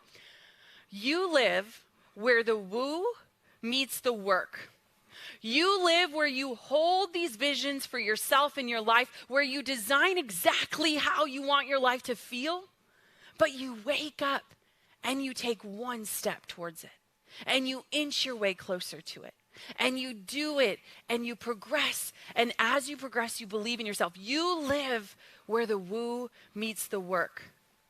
When Tony was guiding you through that example of thinking about these memories, of like holding space for those moments, you were in the woo. When he was telling you, think about the 2 things you're going to do, the 2 actions you're going to take, that's the work. So how do we progress? What does that look like? What I want for you to think about is this. There have been times in your life where you've been determined to change. There have been times in your life where you've said, enough. I'm tired of feeling like I'm missing it. I'm finally going to go for it. And then life happens. And what happens is that we start to doubt ourselves. We love to start, but sometimes we fail to finish. We start to question, can I actually do it this time? Is this the time? I want to ask you something. If we were together today and I said, hey, come sit next to me. Let's pull up some lawn chairs. Let's go watch that tree grow. Would that be an exciting way for us to spend our time? Probably not. But what happens is while the part above the earth is not really changing, the roots are growing and strengthening. The things that will give that dream, that tree longevity, are spreading deep under the surface. Today, I know without a doubt there is something in you that said, this is it. This is the time. It is now. It is my time to thrive. And what I want for you to do is figure out, how can I take tiny action? How can I move myself microscopically closer? How can I make progress that maybe no one in the world will see, but I can feel? How can I stretch those roots deeper into the soil to give me the firm foundation to launch this dream? I want for you to figure out the first step. What is opening up the Google Doc to write your book? What is starting to tell someone, I have this thing, I know this thing, and I want to help you? What does it look like to say, I have this dream and I'm showing up for myself right now and it feels so uncomfortable, but I'm doing it anyways? What is the first step? I have this story in my book and I want to tell you the very short version of it. It has to do with a laminator. You see, when I worked in that windowless office, it was before Pinterest even existed. I didn't know exactly what I wanted, but I knew what I no longer wanted. I didn't want someone to plan my life for me. I was planning my wedding to my now husband, Drew, and I was saving all these beautiful wedding images from the few blogs that existed at the time. I laid them all out on this beautiful Microsoft Word document and went to print it on the fancy office printer, you know, the color one. It was after hours, the office was quiet. I printed it out and I thought, I'm going to one-up myself and I'm going to laminate this sucker. So I bring my little collage over, start to laminate it, and the laminator jams. And I am sitting there prying the claws of the laminator open thinking, if somebody knows that I'm dreaming about something other than this office, if somebody knows that I'm working on building my exit strategy with my Craigslist camera and this dream of not just being the bride, but becoming the photographer, if somebody sees photographs by Jenna Lee in this cursive script, they're going to know. You see, I found myself in life feeling like I was riding two Clydesdales that were going in opposite directions, and I had to choose. Do I take this safe 5-year plan that somebody wrote out for me? Or do I unjam the freaking laminator and say, I'm going to go for this thing. I'm going to fan this tiny spark of a flame that tells me that I love photography, and more than loving photography, I want to do something that lights my heart on fire. The next day, after searching for the manual for the laminator, the office assistant comes in, and I timidly walk up to her. I say, Kathy, I have something really embarrassing to tell you. I jammed the laminator last night. Now, Kathy could do everything. So Kathy starts prying it out, and slowly, piece by piece, she pulls off these wedding photos. And I'm standing there thinking, I've got a lot of explaining to do. And I looked at Kathy and I said, Kathy, I've never told anyone this, but after the end of the night, when I go home on my drive home, all I think about is using a camera and chasing a dream. I want to become a photographer. And I didn't know if she would run to my boss's office and say, Jenna is planning her exit route, get her out of here. I didn't know what she would do, and something incredible happened. Her eyes lit up, and she said, oh, photography. I love scrapbooking. When I go home, I get out all the scissors. I've got every piece of scrapbooking equipment. I've never told anyone I love scrapbooking, and honestly, I should have known because her bulletin boards were so dang pretty. Something about the passion was contagious. We fanned each other's little embers. We lit up each other's sparks. We didn't care about what each other was doing, but that passion was contagious. And so here's what I want for you to do today. The one thing I want for you to do when today ends, I want for you to choose someone to be your Kathy. Someone that you look in the eye or you send the message and you say, I want something more. Like, I'm going to do this thing that feels really scary, and I don't even know what's going to become of it, but I'm going for it, and I want you to just know. Because when we speak our dreams out loud, they expand, they grow. And when we share our passions with someone, that contagion hits, and all of a sudden, they're invited to dream bigger and be more passionate too. So when this ends today, I want for you to choose just one person, maybe 10, maybe it's all the people on the internet that follow you, and say, I'm doing this thing. I'm stepping into this new space. I want more. I don't want to miss the point of my life anymore, and I'm going to go for it. And I'm going to guide you through the messy middle, and I don't know what step is next, but I know I'm willing to take the first one. Trust me, right now, You, at the deepest core of your being, are meant to thrive. You are capable, and more than capable, you are able to take in perfect action. Trust me that this is worth it. Trust me that we will guide you. Trust me that you will be surrounded by people who don't just believe in the power of one, they believe in the power of one more. They believe in gathering around you on this journey. It is not just time to survive, it is your time to thrive. And a year from now, I cannot wait for you to send me a screenshot from today and say, this was the before, Jenna, and now I'm living the after. Thank you guys so much for having me, and congratulations, you've almost made it through day one of the challenge. Woohoo! Heck yes! Jenna Kutcher, everyone.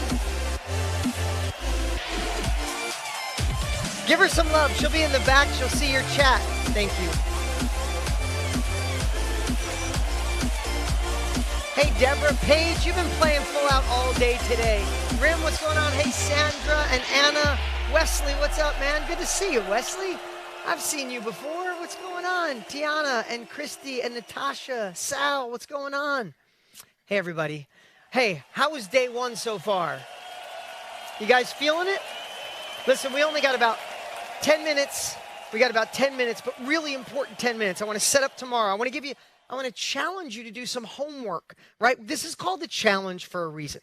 We don't call it a challenge for no reason. We challenge you to show up. You could sign up, but who's showing up? We challenge you to play full out. We challenge you to take uncomfortable action. We challenge you to dream.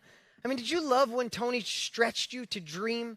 And getting in that process where we could set our goals and decide what we must do and what action steps and reach out and grab those things that light us up. I was in that moment. I watched so many of you. This is all by design, right? This morning, I went through why this industry, why now, that we're meant for more, that we could serve more, that you have a skill, a passion, a hobby, an expertise, a mess you went through that I promise you someone else wants. But right now, you're like, how would I create it? How would I sell it? What did Tony teach? The tyranny of how.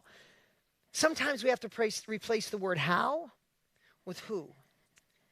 Who's already been there and who's willing to show me how to get there? Does that make sense? And that's our job over the next 4 more days, is to show you how to slay those dragons that you have, that self-doubt, that imposter syndrome. Each day we're going to crush it. Who feels better about this industry right now than you did when you first started today? Whether you're in it brand new or ready to start, right? This is just the beginning. The strategies start tomorrow, right? And come over here for a second. This is going to take 2 seconds. But remember what we are. And the pen's gone. Is it on this side? All right. Remember, our mess can become a solution. Our learning becomes a skill. Our uncomfortable action becomes mastery. Our passion becomes a purpose. And our job over the next 4 days to show you is how you can become a bridge builder. How to identify it, how to deliver it, how to share it with confidence, how to sell through service, and how to make this a bolt-on to your current business, a side hustle, or a new thing. Hold on. There we go. My phone just started talking.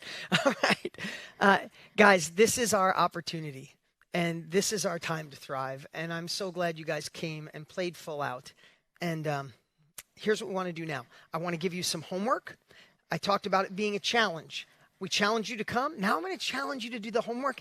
And here's the cool part. I'll tell you a little secret. Doing the homework can pay off in a big way. So stay with me for 3 more minutes, and then we're done here. Maybe 5 minutes total. And then we're going to take a little break. And then all of you on VIP will be back here with Mr. Tony Robbins. Who's got a question for Tony Robbins? Right? We're going to do some laser coaching here in a few minutes. We'll take a 10-minute break, and then we'll be back. But before, this is the cool part. We wanted to create a bonus so exciting that every day we drive you, even if we have to ethically bribe you to get your butt back here. We can only serve you, we can only help you, we can only deliver you these capabilities if you show up and play full out. So who's ready for that challenge? So here's what we're going to do. you're going to have, write this down. Don't go there right now, but thrivehomework.com. Don't go there right now, but write it down. Thrivehomework.com. You could put it in the Zoom chat if you want, or our team will post it. Thrivehomework.com. When you get to that page, you'll have 2 questions. That's it. 2 questions. One is, what was an old belief, and what's the new one you're going to go for? And with that new belief, what's possible? Think about that. What's the old belief you had? I'm too old. I can't do it. Who would buy from me? I don't have a following. I'm not an expert, or I'm not lovable. I don't know. We've all had that. But then what's this new belief that Tony helped us find and desire? And why is it worth it? What's the who behind it? And what's the why behind it? Right? And what's that new belief? And then what's possible with that new belief? 2 questions. And then as a bonus, you want to light it up? You have a pretty captive audience of hundreds and hundreds of thousands of people. If you want to really light it up, go in the Facebook group and go live. Go in the Time to Thrive Facebook group. Go a minute or 2. Don't go 10 minutes. Nobody will watch it, right? Because we're all busy. Do a minute or 2. Frederick, you see what I'm saying here, man? See if you can take the uncomfortable action. You want to pay us? Today was free. Because if you're in VIP, and we're crushing VIP, over 2 million meals donated. But if you want to say thank you for today, go inside the Facebook group and take uncomfortable action. For some of you, it'll be the first live of your life. And just go in and say, my old belief was, man, without money, you can't do anything. My new belief is, because I had no money, I'm an underdog. And I'm going to go bigger, faster, quicker than anybody on the planet because I'm innovative. I'm creative. I'm destined for more. If it's something that Jenna inspired you or Tony inspired you, I did, go inside. So that's the homework. You're going to go to thrivehomework.com here when we're done. And you're going to answer those 2 things. And if you want to do a bonus, go inside the Facebook group. Now, for those that take action, we're going to reward you tomorrow.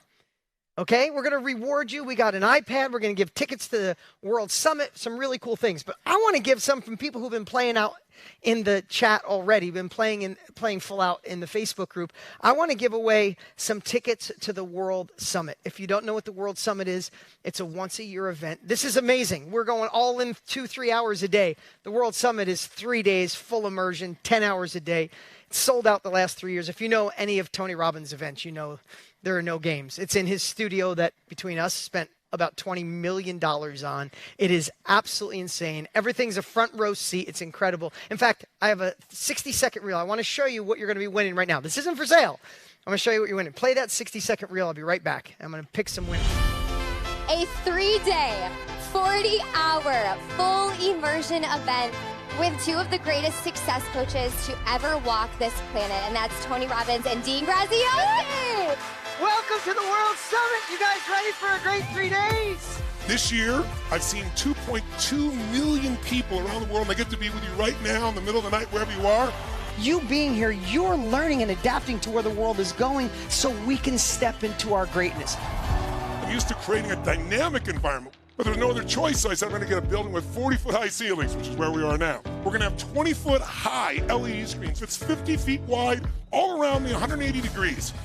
I am going to give you 3 different ways for you to uncover and discover. It is not so much the product, because at the end of the day, the product is you. Times have changed, and you don't have to figure this out on your own. You are the designer of your destiny, and you are the author of your autobiography. Open your mind to say, Because if you do what's right and you give when it's hard to give, you'll discover your true self. I invite you, my dear friend. Thanks so much for having this. You guys just did an amazing job. It was a wonderful event, and I'm so grateful that I was I'm so grateful that I made that investment in me. so who would like to win tickets to the World Summit? On the website, there's $600 tickets. We want to show you that it pays to play full out. It pays to show up. So 3 winners right now: Paul Minard, Jeanette Anderson, and Noah Dockery. You guys are getting tickets right this very minute, but here's the cool part. Don't go away yet.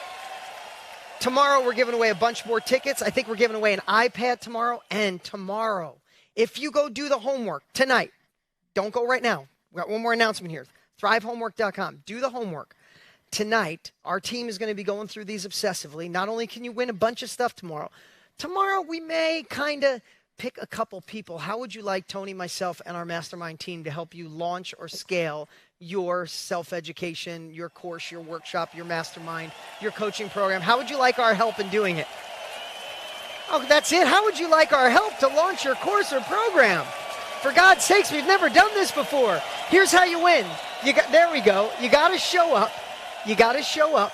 And you got to be there live. And we're going to pick some people tomorrow at the end. But tomorrow is even more magical. That's the ethical bribe to get you to come back. Tomorrow's real power is called the power of the dot.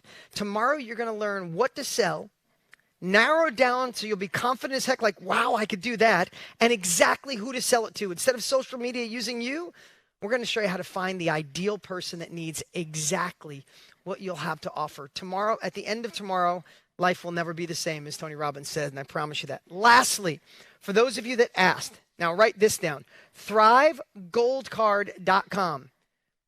Right now, we had so many people ask, in 10 minutes from now, Tony Robbins and myself, I'm going to see if I can get Jenna to come as well. We're going to do our laser hot seat coaching for our VIP. If you'd like to be a part of VIP, this is the last time we're going to bring it up. We won't bring it up tomorrow. We won't have it for sale tomorrow. You can go to thrivegoldcard.com. It's $47. And for that $47, know that we are going to feed 50 additional meals through Feeding America. And our goal tonight is to get to 3 million. You want to help us to get to 3 million? Go to thrivegoldcard.com and upgrade. But besides that, you'll be on Q&A with us every day. You'll be on these screens. You'll be here. You'll get a cool background. You get to keep this training for life. Who'd like to keep the training just today? Who'd like to have what Tony shared and be able to have that in your pocket forever, right? Last year, this was $197, and we sold out every spot. We had to stop selling it. This year, we did $47 because we know the world is shifting, and we know you need it. So you get to come backstage. You get to provide 50 meals. You get to do Q&A with us every day when we're done. You get a cool training that I did just for those to jumpstart and a bunch of other cool stuff. So if you'd love to upgrade, we're going to take a 10-minute break right now, and then we're going to be back on with Tony and Jenna and VIP questions. If you want to help us get to 3 million bucks, go to it's Thrive Gold. Oh, it's Thrive Gold Card. I probably said that wrong. ThriveGoldCard.com. Can we put it on the screen? Because I'm probably going to mess it up. There it is, thrivegoldcard.com. Let's get to 3 million meals. We'll see you here in a little bit. And last thing I'll say, tomorrow, do whatever it takes. I know sometimes that you go, I got this amazing value today. I got my worth.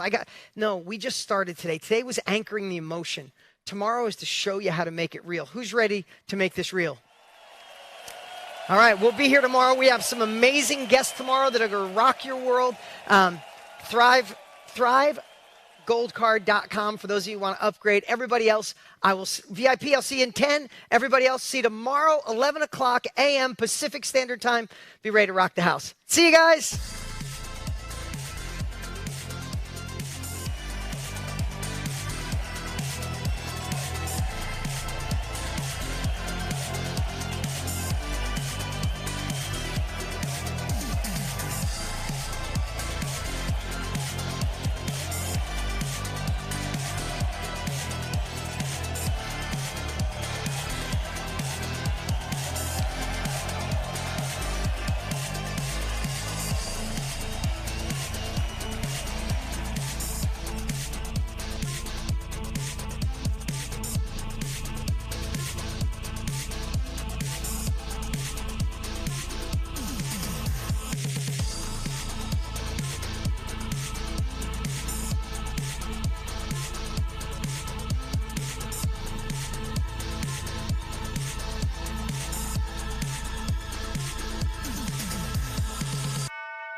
Thank you.